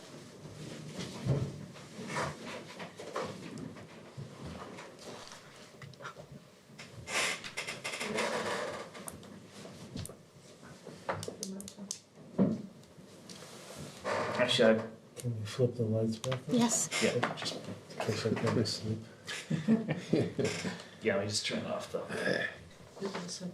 Thank you. I got one other quick question. Sure. When we had last talked, I think it was 2 or 3 weeks ago, you had mentioned that there was gonna be an order for removal of the dogs. Where do we stand with the dogs still being there? We're standing right now, we're waiting on the paperwork from the boards to Okay. determine what happened. Okay, Are they breeding the dogs, or are they just had them? Currently, to our knowledge right now, no, there are 2 intact female dogs. Another part of the agreement that we had presented was that we did want, if any of the 6 dogs were to pass and they were down to 4, if they were able to, say they were down to 3 dogs and they were able to get a 4th dog that lived inside, that the dog did have to be spayed and neutered by 6 months. And there was to be no breeding on the property If whatsoever. we went through a breeding thing there about 5, 6 years ago, Yes, I believe. yes. Okay. yep, 2018. Are any of these dogs registered in the town? Are the dogs licensed and do they, They're not licensed currently. The dogs that live in the garage area are up to date and current on vaccines. They're working to get the rest of the vaccine history for the dogs that reside in the house. Are they pedigree, or are they just, The ones in the garage, there's a, I don't know if you're familiar with like a Portuguese Padengo. yeah, So there's a Padengo, that Mr. Saladino most likely purchased for his hunting hobby, as well as a Beagle Pointer mix, which is similar to the types of dogs he had there in the past. The dogs in the house are a mix of Chihuahua, Maltese, Poodles, mostly all just mixes. so in your opinion, how many dogs are permitted there under the previous order and how many dogs are not permitted there under the previous order? The previous agreement was they could keep the small dogs in the house with a personal kennel license. We would grant them basically like a temporary personal kennel license to allow them to have the 6 dogs. They since had 1 pass, so there'd be down to 5 dogs that are in the house, and they now have 2 intact female dogs in the garage. So it's to our understanding the 2 intact female dogs that reside in the garage should not be there at all. And it would just be the 5 dogs that reside in the residential home, and they would have to make sure the dogs are up to date and file the proper paperwork with the town to keep their issuing for their license current. So it would seem from what you've reported, there are 2 dogs that should not be on the premises. Correct. Okay. And just for clarification, is that issue being determined in court by an enforcement in court? Potentially, yeah, well, you'll have to wait until the agreement comes back from the initial court dealings in 2019. But currently, there is a process going on Yes. to deal with those 2 dogs? Yes, they consider these dogs pets? yes. Okay. Well, they use them for hunting, the dogs don't Yeah. live in the house, they have an area in the backyard that they go out to, urinate and defecate, but the last that we were in, there was a very high level of ammonia, there was a lot of debris in the play area that's not safe or conducive for the dogs to be in. It's not very well lit in the garage as well, so. Do the household dogs have access to that area? The household dogs have a separate, they can go out into the backyard that's fenced, They don't really so they have, don't really interact with the there's hunting no, dogs at there's no all. mix with the hunting No. dog. Hunting dogs are working dogs. Yes, yep. So, just for the board's edification, could you state your name for the record? Giovanna Angelo? And you signed in, Joanna? And have you explained the notice? Have you read the notice to the Saladinos? I didn't read the notice, they just told me what the notice was saying. But you had a conversation about the notice? Yes. Did they understand the contents of the notice? Well, I think what happened was, as I understand, what happened was that they were not supposed to have the dogs to go on prohibition for a year or so. But the day that the prohibition expired, he thought that he could have the dogs back in. So that was his explanation to you. Right, because it was prohibition is done, so I can have them back in there. And did he have a chance, and did you have a chance to go over the violations that were in the notice to the Saladinos? I did. Well, the You sun's did- right here too, boss. The Huh? sun, I would assume the And sun. did you have a chance to read it? Yes, sir. And could you state your name for the record? My name's, excuse me, my name's Ignacio Saladino. Okay, and did you have a chance to see the October 12th, 2022 notice of violation? Yes, And did you read it? yes, Did you understand it? yes, And did you have a chance to talk with your parents? yes, And did you tell them what the violation was for? yes.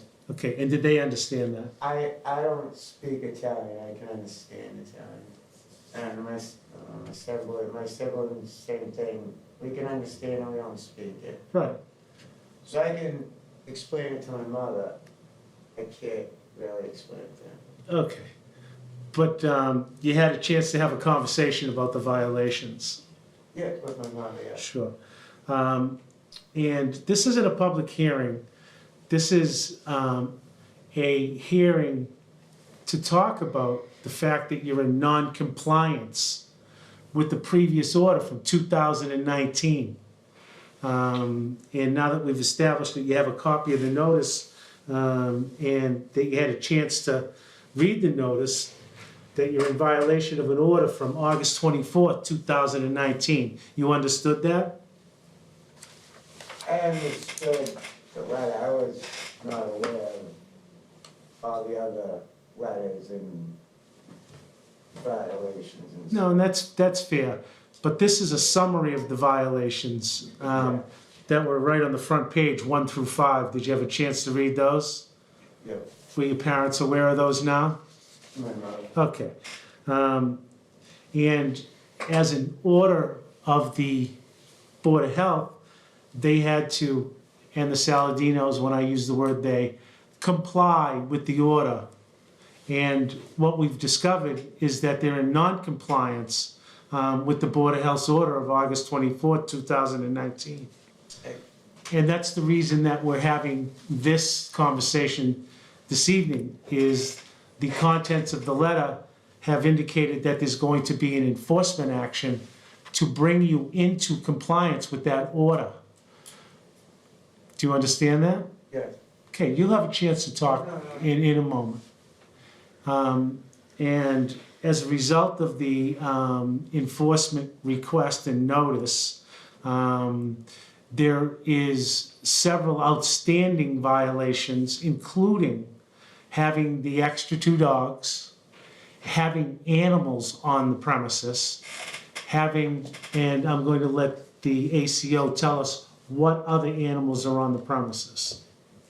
It's my understanding the dogs are a separate, I think tonight was just for the rabbits and the chickens, but it was to our understanding they have 14 chickens and 25 rabbits. Okay, and it seems that there was an admission that there was 14 chickens and 25 rabbits. That would be in violation of the order not to have any animals, number one. And number two, there's no permit for the keeping of animals that would be issued to this address. They're aware of that as well, correct? Mr. Saladino is aware of that, Bob. I was I'm aware. at the property with him. Yeah, okay. May We're I just ask, establishing a quick record here, okay? may I ask a question? Does your mom understand English? Yes. Okay, it's your father that does not. So when you say that you explained to your mother because you don't speak Italian, can I assume that your mom understands English? Yeah. Okay, so we can probably address the mom, maybe? Would that be easier? Since she's one of the owners of the property, is that correct? The care of all of the livestock animals is the father. Okay. Yes, But she speaks Italian and is able to translate to your father. Somewhat. Yes. somewhat. Okay. Okay. Can I just interject 1 second, for a second, Bob? Sure. So I was at the property when all this started, way back when. I met your father there, we went around the back, the place had to be cleaned up. Things went on, his permits to have animals were pulled. And we did that kindly, without invoking all kinds of different things we could have. He knew at that time, and I know he knew, that there was no more animals there. He had the rabbits, he had in the freezer, I do animals, I'm from this culture too. But the way they were kept was inhumane, it was deplorable, it was dirty, and it wasn't right for the animals. There was animals without water, without food, there were other animals that have taken, that were already gone by, and he knew at that time. So he's without a permit, and he's got animals again. I think that's the crux of the problem. He knows he doesn't have a permit to have him, he's not allowed, and he knows that. Mr. Saladino, when I spoke, he knows that, you know that. Your mother knows that. That's why we have a problem. I understand that. As far as I can say, he's a very, very, very hard man to deal with. He's a good guy, I know what you're doing. We know the issues. So, I wanted to tell him, and it says, sort of, I wanted to fix up the place, the garage, where the dogs are being held. I don't want the dogs. I don't want the animals, I don't want the animals. I don't go down there, I don't look at what he does, my mother don't go down there, because he doesn't listen to anybody. Do you live on the property? Yes. Okay. And, like I said, he's very, very hard man to deal with, and I know it's been a long time. For me, it's been a lot longer, and my siblings. And I talked to my brother, and honestly, I don't know what's going on with him, but over the years, he's just deteriorated. So maybe some papers, we got to sit down and some papers have to get changed, because I don't think, he's not there. Well, I think he has a problem. Okay, and these are the reasons that I ask these very questions, because we're sitting here talking to you, and we want to know that everyone understands what this hearing is about. It's about an enforcement of a 2019 order. We have to, as a board, and Ms. Gillis has to bring you back into compliance. We can't issue any permits for animals.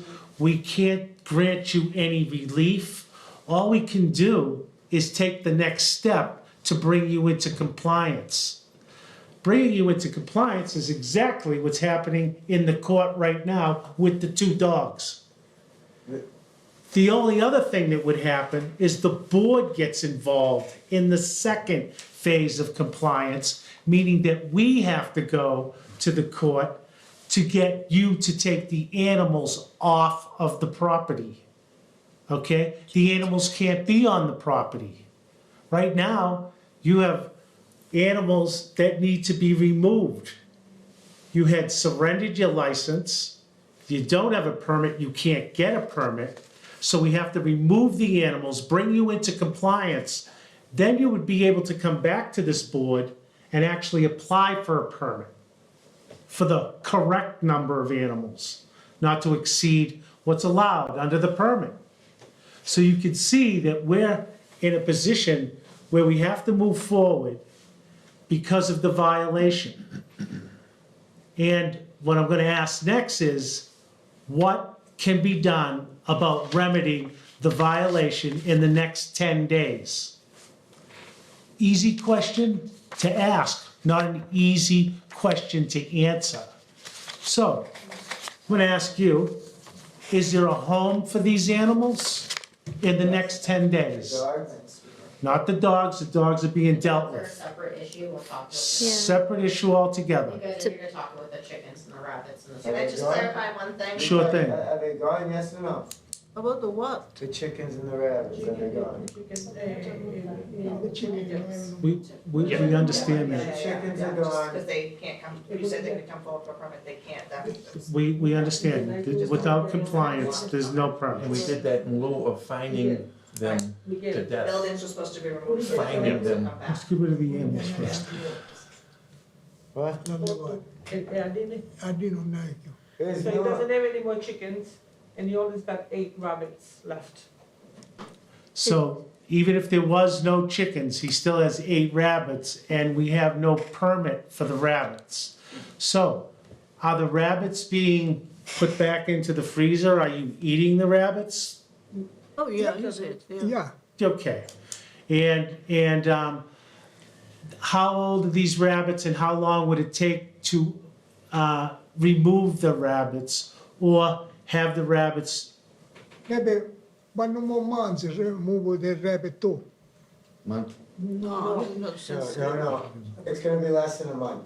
I need a days. Can you give me my brother? Yeah, Have you seen the backyard? I haven't been. Well, somebody's gotta go count. Well, they are. They would have to They allow gotta us. allow No, us in. we're gonna discuss access in a moment. They gotta allow us in. They're gonna that's gonna happen after this removal. So it's So- say about 10 days to get the rabbits out of there. Okay, so if we came with the agent and the ACO and Pam in 10 days, they could do an inspection on the property, correct? Quando fai l'ispezione a 10 giorni avrebbe To dato look. non ci sono Yes, più yes, animali. ma però vanno a dire un giorno che andrà bene, no? Oh, yeah. Questi signori è cane, anzi voglio dire una cosa, a me storia, hai un pulpo dallo stomaco, spiegaci. Yeah, un pulpo lo sa gustare. No, va a dire un pulpo. Aspetta. So, al di non ce ne sono, No, i conigli si levano a 10 giorni yeah, e i di hanno bene What per day, fare what l'ispezione day of the della week casa. is 10 days from now? ispezione. Yeah. Huh? So Yeah, Yeah. the 30th. we won't count this day, Do you want to 10 business 10 days from tomorrow. So Halloween, Mi tocca. Halloween. So 31st, Halloween. Allora si parla di che. So he said in 10 days he can have the rabbits out of there and the dog. Okay, so on November 1st, the Board of Health agent and the ACO and Pam are gonna come to your property.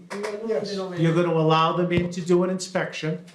No. And they're gonna determine that there's no animals there, okay? Yeah. Then we're gonna move on to these other items that you need to address. Oh, that's gonna be done. So, Okay, well, one thing at a time, one thing at a time. So we have your agreement that there'll be access provided by you to everyone from the Board of Health, and the Board of Health agent, correct?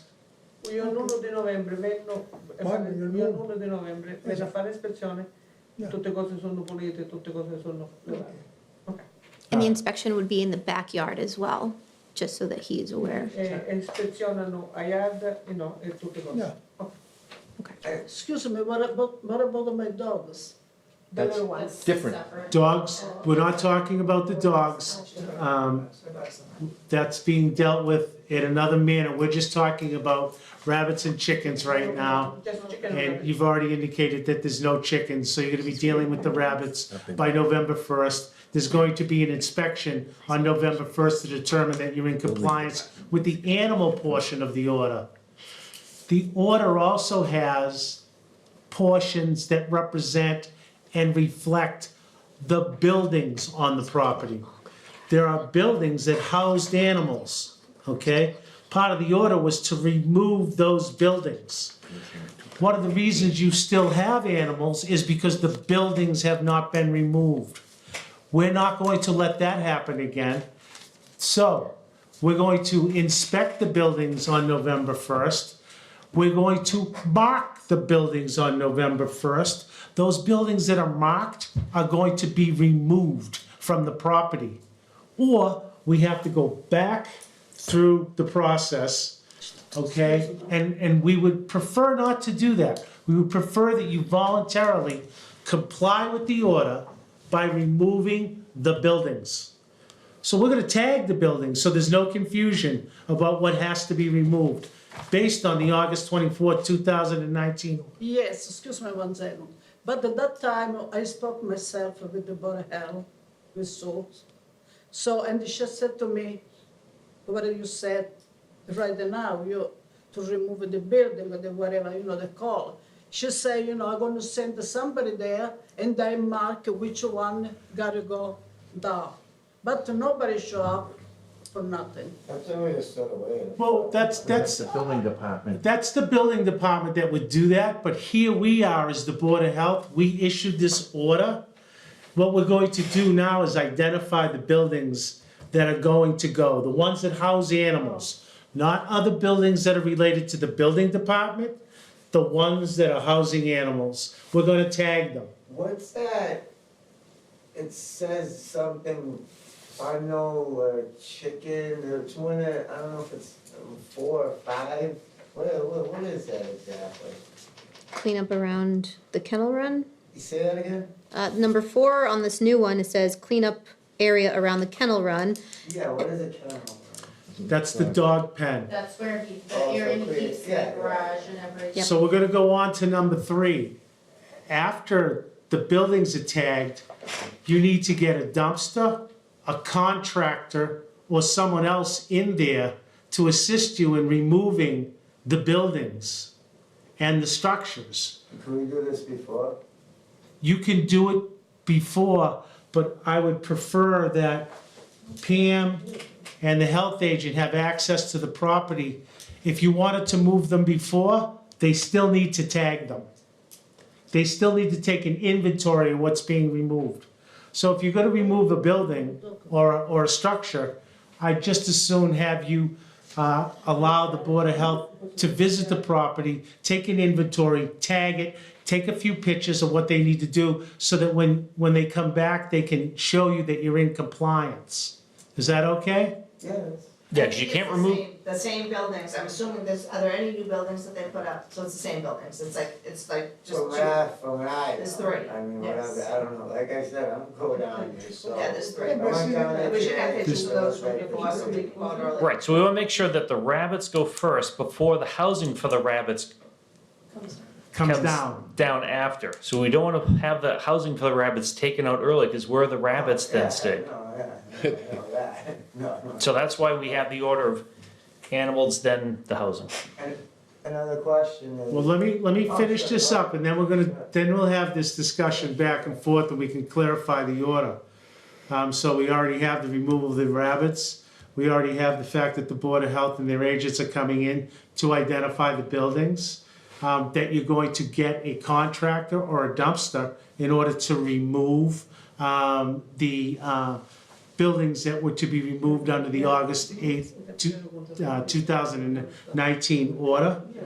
Then there was an order to clean up the property, because there's dogs that are using the property and it's not fit for them.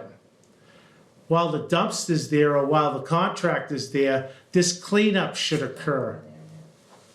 And we think that you could probably do the removal of the buildings and cleanup in another 10 days. So 10 days after the 1st of November on the inspection would be what date? So, and that's a weekday? Friday, That's a holiday, so the 12th. Saturday, so 14th to be. 14th.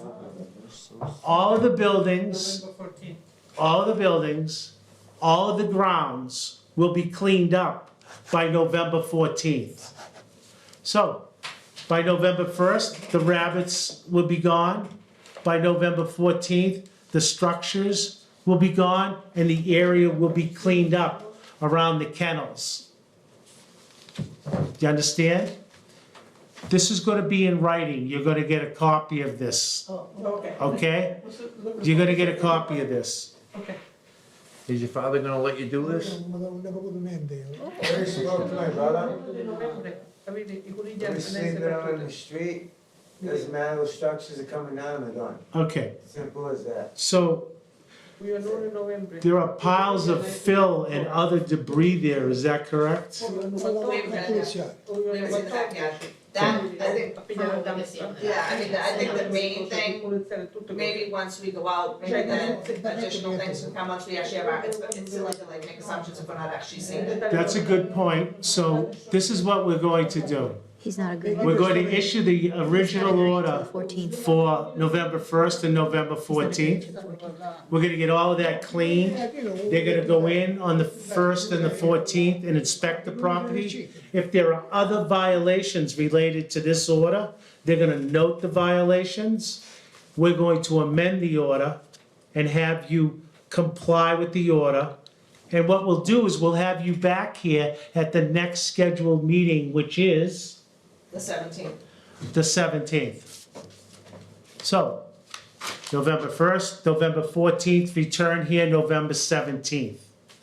And we'll go over your compliance and your efforts to get this order taken care of so that we don't have to follow up, go into the district court or the Superior Court to get an enforcement action. We don't wanna go to court with you. We want you to clean it up. No, because it costs money. And we were very generous to your parents I agree, before, I agree. and I got a kick out of them. I think, I know what you're dealing with, but you gotta do it. A little bit. Here's a pin up.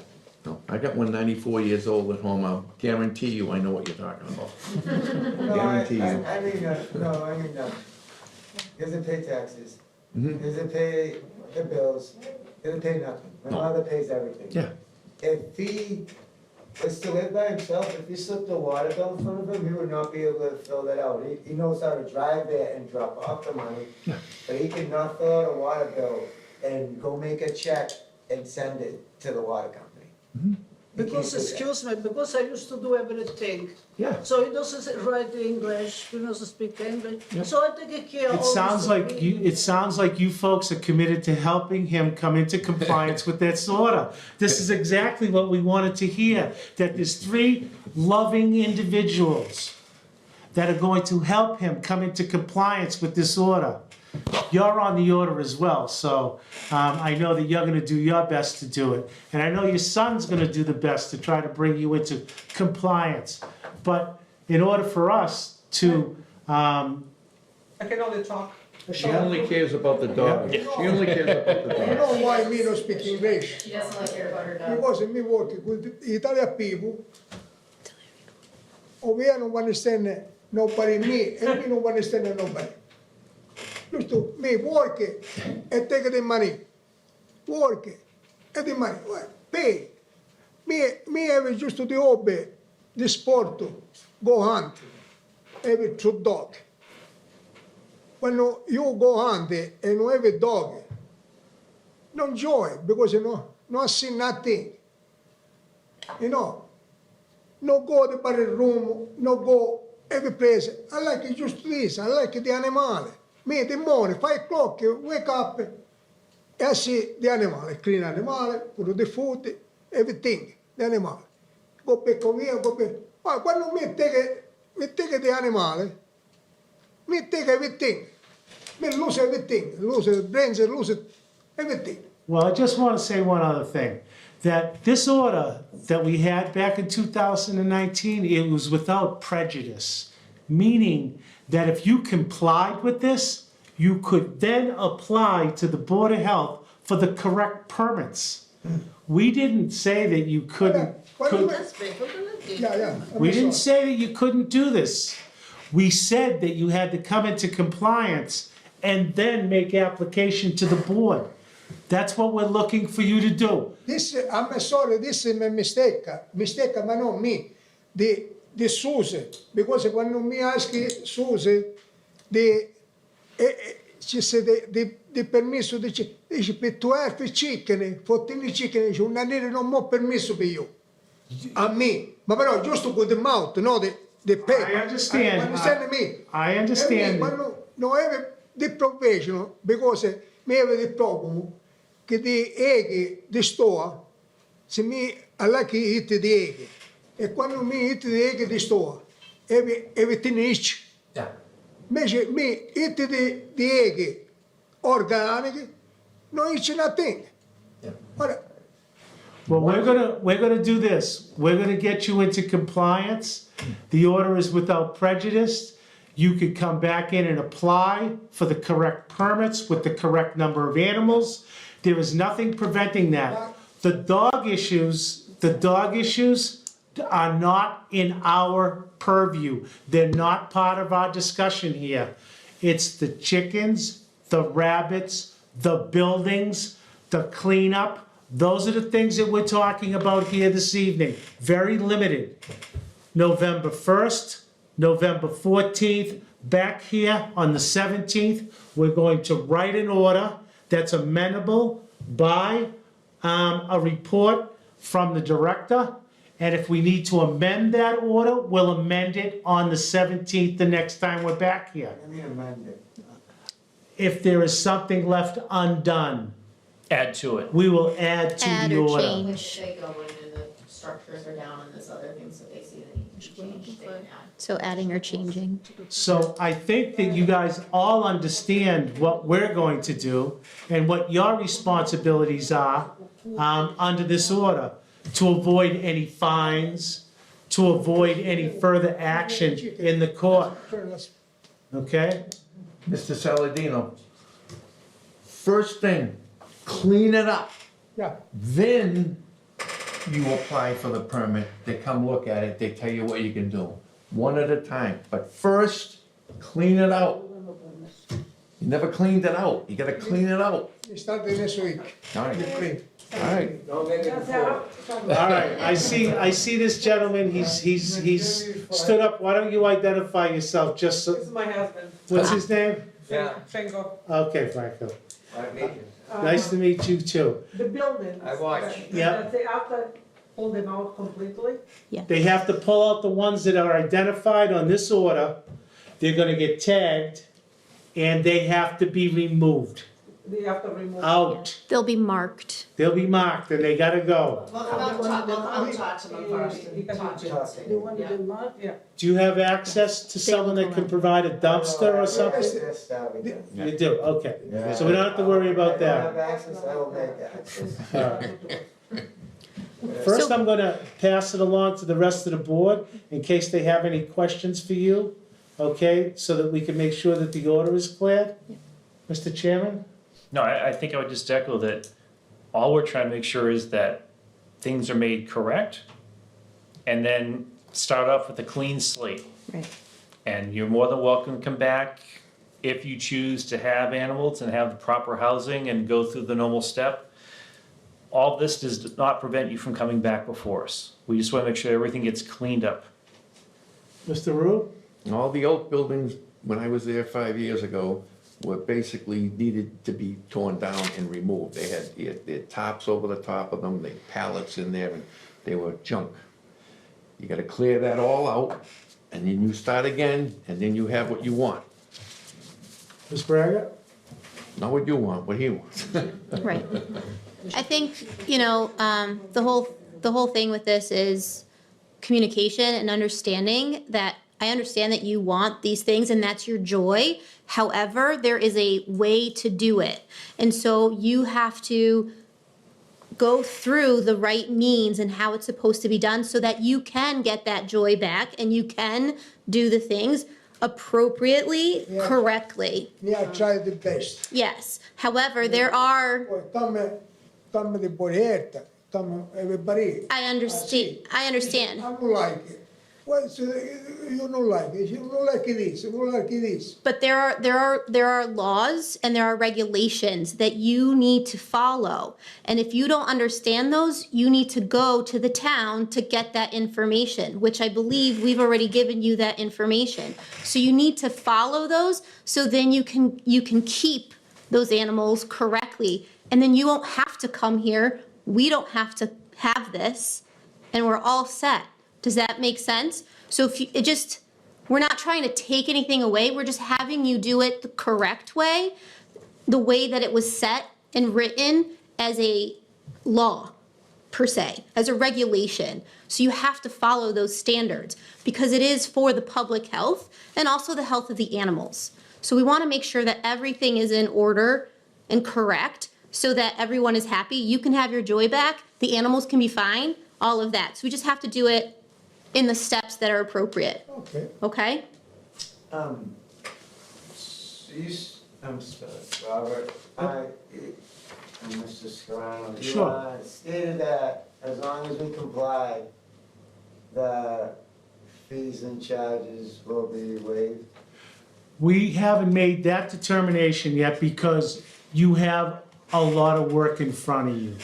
So when we come back on the 17th, I'm a hard worker. we're gonna determine that you are either in substantial compliance or non-substantial compliance. And we're gonna make another determination on the 17th. If we come back on, Remember, we're coming back here on the 17th of November, which is the next Board of Health meeting. November 1st, all of the animals are gone.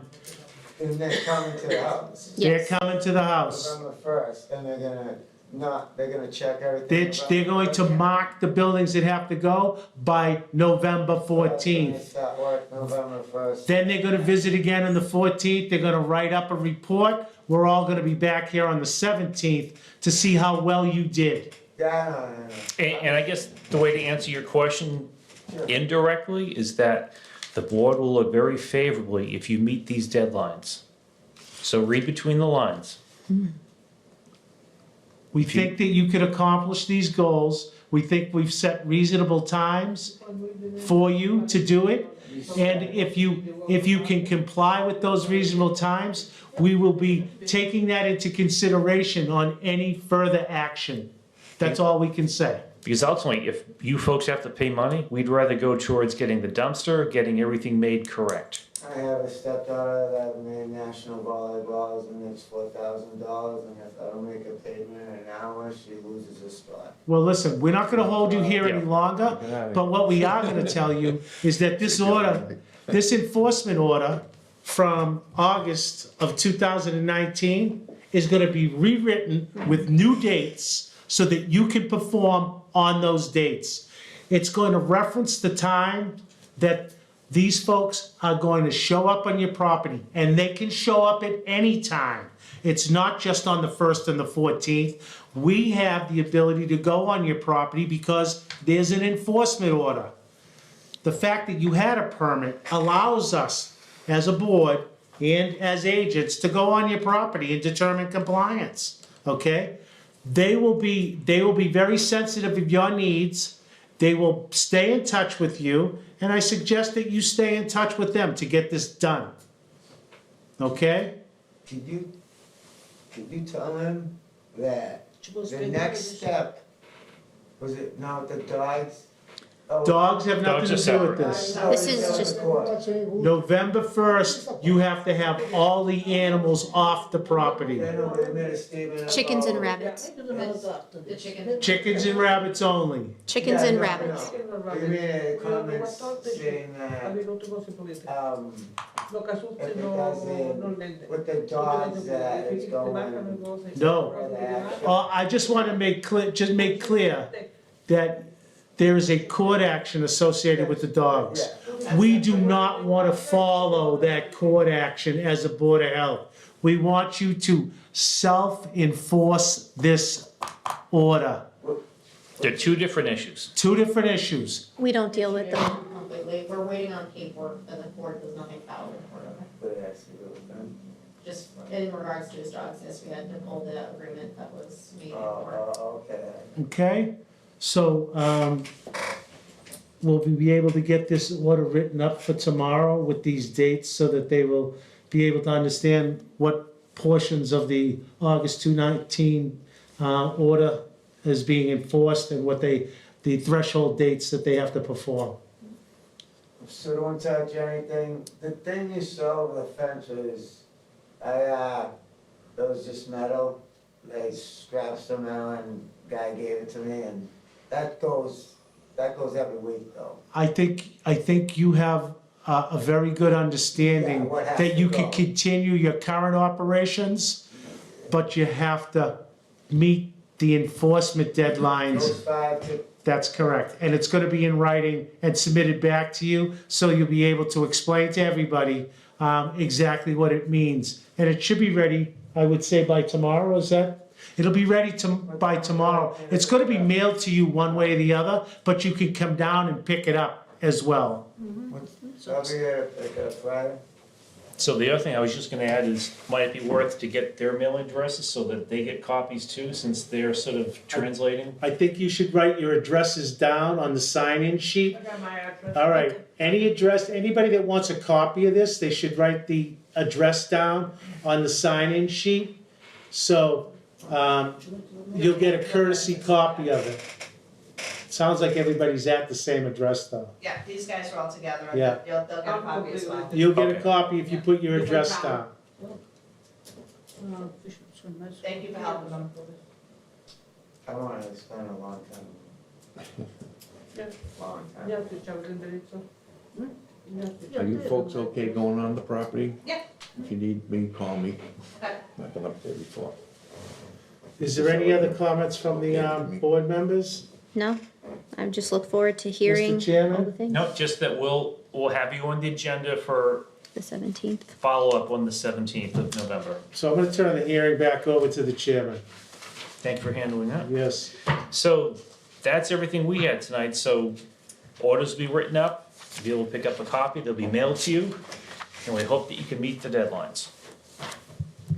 Thank you and good night. Thank you. Thank you. Okay. Thanks.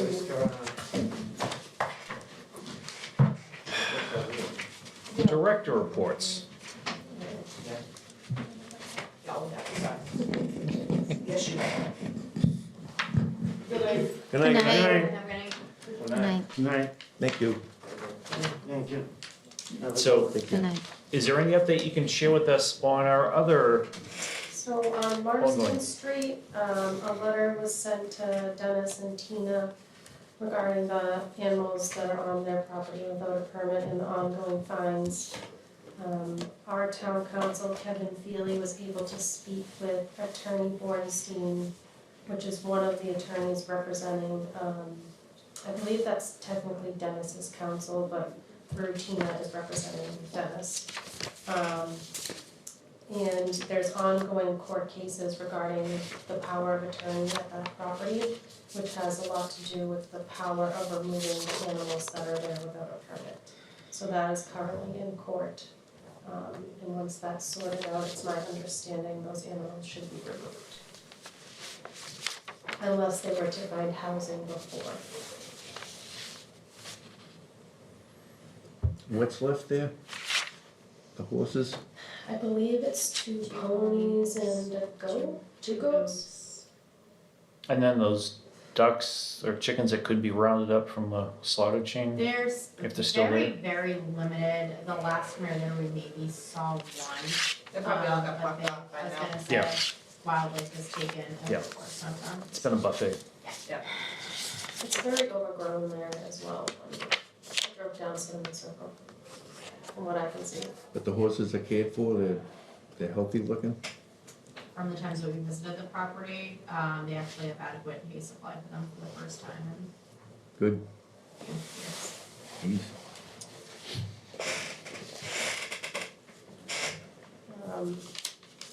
Moving on, flu and COVID vaccinations. Ashley had her flu clinics at the senior center. She vaccinated 87 residents there, 25 town hall employees this week. And at senior housing, she vaccinated 35 residents as well as 5 homebound residents. After today, we have 18 regular doses of flu vaccine left. So if anyone needs a vaccine, just get in touch with Ashley, or if you know anyone that needs a homebound vaccination, if you just call the health department, she can set that up with you. We also ordered COVID vaccinations for boosters. Ashley has the bivalent one, which is dedicated to that Omicron variant. She started doing some homebound vaccinations today for residents.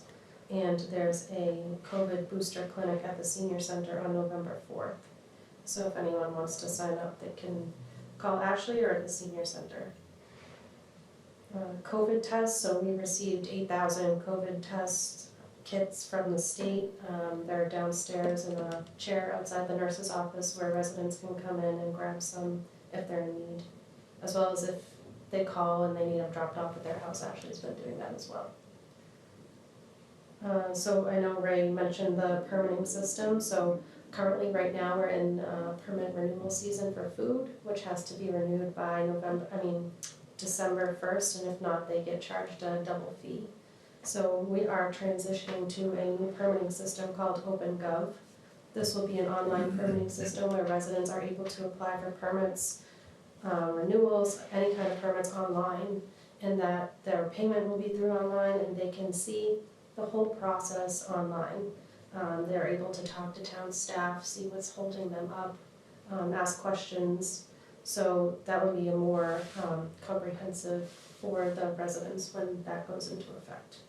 Currently, we're building permits, applications with the new system, so we're still working off the old right now.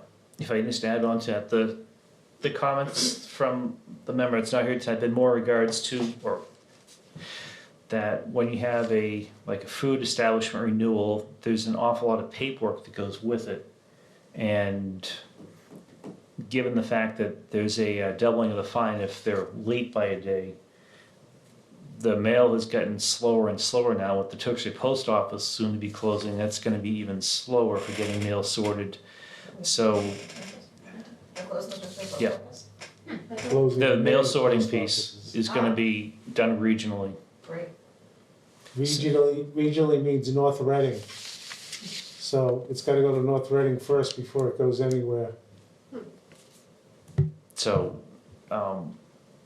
the unawareness of when something has been sent by mail has been actually received by the intended recipient is unknown. So, this will be a huge step in addressing those or laying those concerns, because then everyone can check online the status of things, and all the required submittals can be submitted electronically, which they're all being generated electronically by the insurance carriers or whoever else is generating them. So I think this would be a very welcome step by all the permit holders in town. And timing wise, you said this would be rolling out next year, so not for this permit season. Correct. And just to clarify, Lisa does reach out to establishments when we haven't received paperwork. So when we're down to like a few days or a week or so, she does let them know that we haven't received anything. So they are aware that they are gonna get a double fee. West Nile virus, we've had 3 cases in Middlesex County within the past month.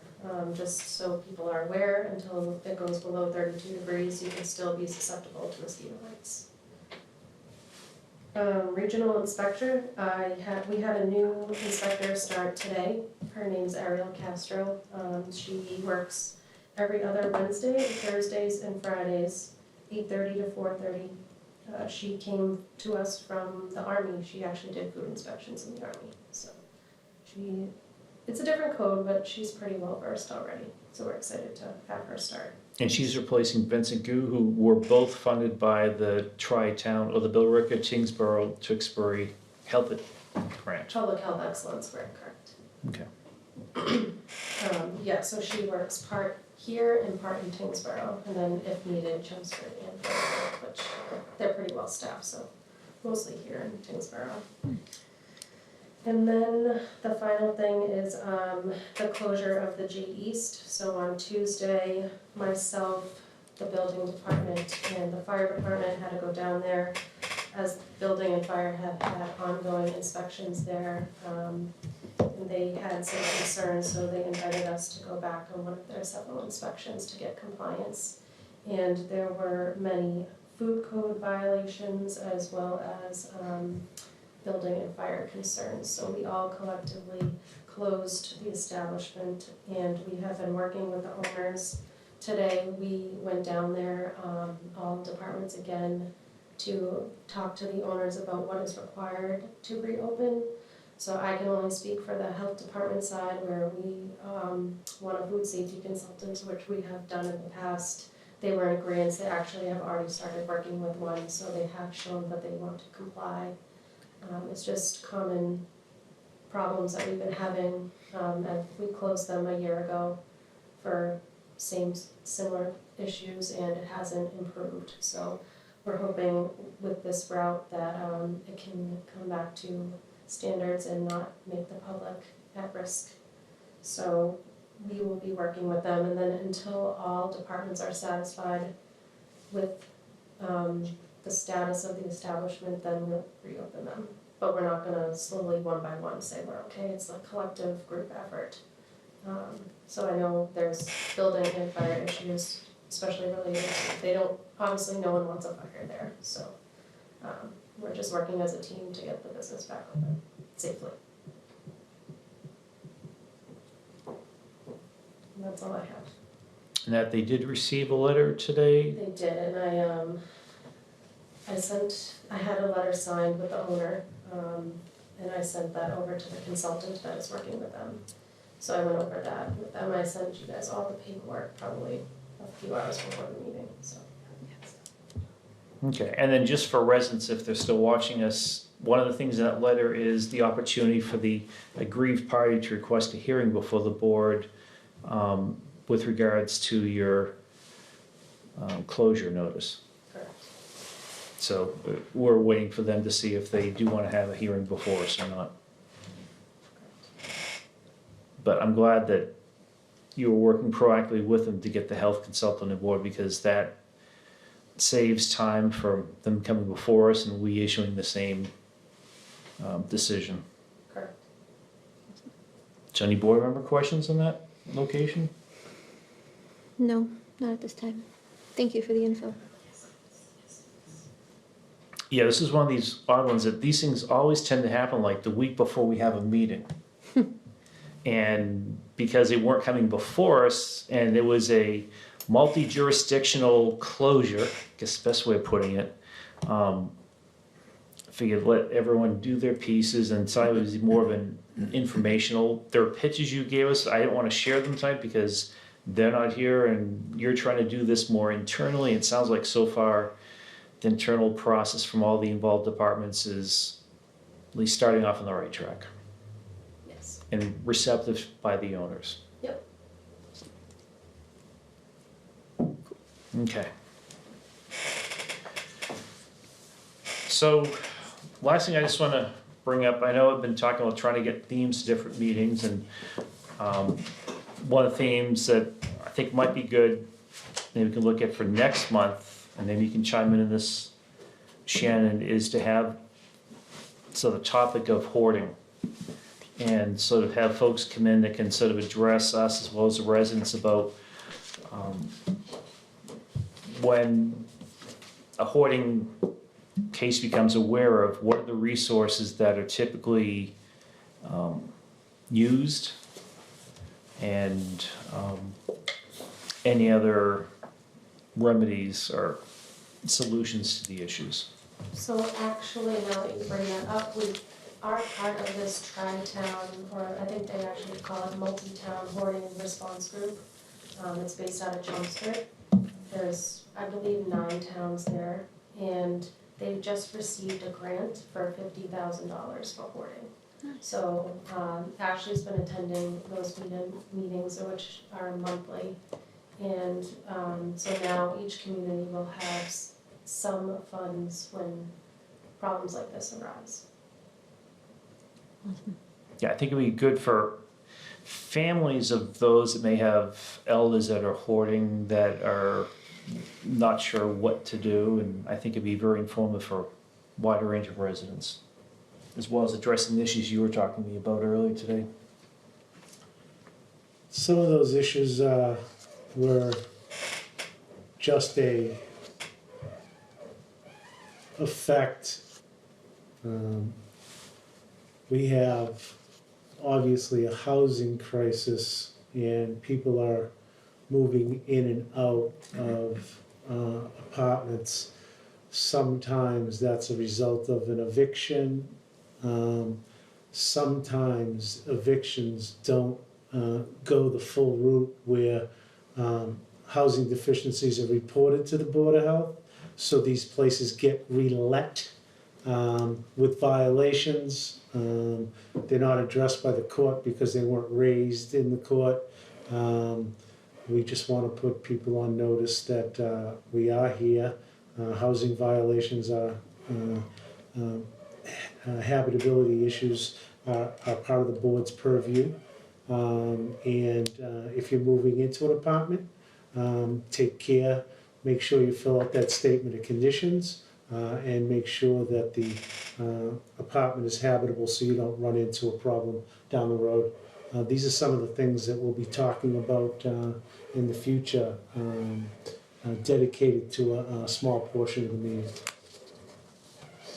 And I think December, and I'll have to talk with Member Susan Amato about this, but I think December might be good about food safety in the homes, because people will be having holiday parties, and I think it'd be good just for people to have a refresher about what's the safe way to host those things, and as we're coming into winters, if we were to have a power outage, again, food safety as it relates to loss of electricity. So hopefully talk about that, that'll head up anything happening. So if, I'm not sure if that's something you'd be able to arrange for November, but I think it might be good to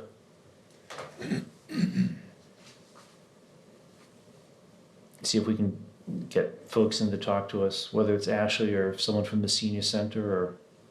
Yeah, I can ask Ashley and Christina, who's the outreach worker at the senior center. They're both attending those meetings regularly. Okay. Perfect. Anyone else have anything else you want to bring up tonight?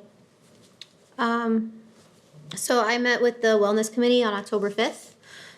They are currently reviewing, so they have a wellness specialist and coach from DESE that's helping them dissect through the current policy and coaching on what is needed to be in compliance with federal regulations, which is really cool. So they're talking about, they have a new dietitian as well, that's working on a new gluten-free menu for students with a written doctor's notes requiring them to have a gluten-free diet. So if any of the students have a gluten allergy and they have a written note from their doctor, they're able to do the gluten-free menu. So that's coming up too. And you can always look up the minutes as well for the Wellness Committee. The next meeting is December 7th at 3:30 in the large group instruction room at the Tewksbury Memorial High School. Safe Halloween was mentioned. It's this Sunday, 1 to 3 at the Tewksbury Memorial High. And it's also breast cancer awareness. So just a reminder, because that's the second most common type of cancer among women. So mammograms and thermography is another type that doesn't use radiation if people are interested. For screenings and such, and that is pretty much all I have in a nutshell. Oh, and I also have a, for the Tewksbury Cares, I am looking for volunteers to support me in getting it restructured and getting it up and running. It has been a while since it's been up, so it's just a me show right now. So I would love for anybody who is interested to reach out and support me with getting this moving forward. So, and that is all I have. And I keep mentioning each meeting, I'm gonna forward you an email that has, I think, board members on, so I will do that tonight when I get home. I appreciate that. And hopefully someone will be interested to get reinvigorated and. Yes. So, Mr. Rue, I think it's time. I'm ready. Mr. Chairman, I'd like to make a motion to close tonight's meeting. Any discussion about the motion? None. None. Okay, hearing none, so I'd like to second the motion. I'll second that motion. Motion's been put forth and second to adjourn tonight's meeting. All those in favor signify by stating aye. Aye. Chair votes aye as well. It's 8:21. Good night, Tewksbury. Good night.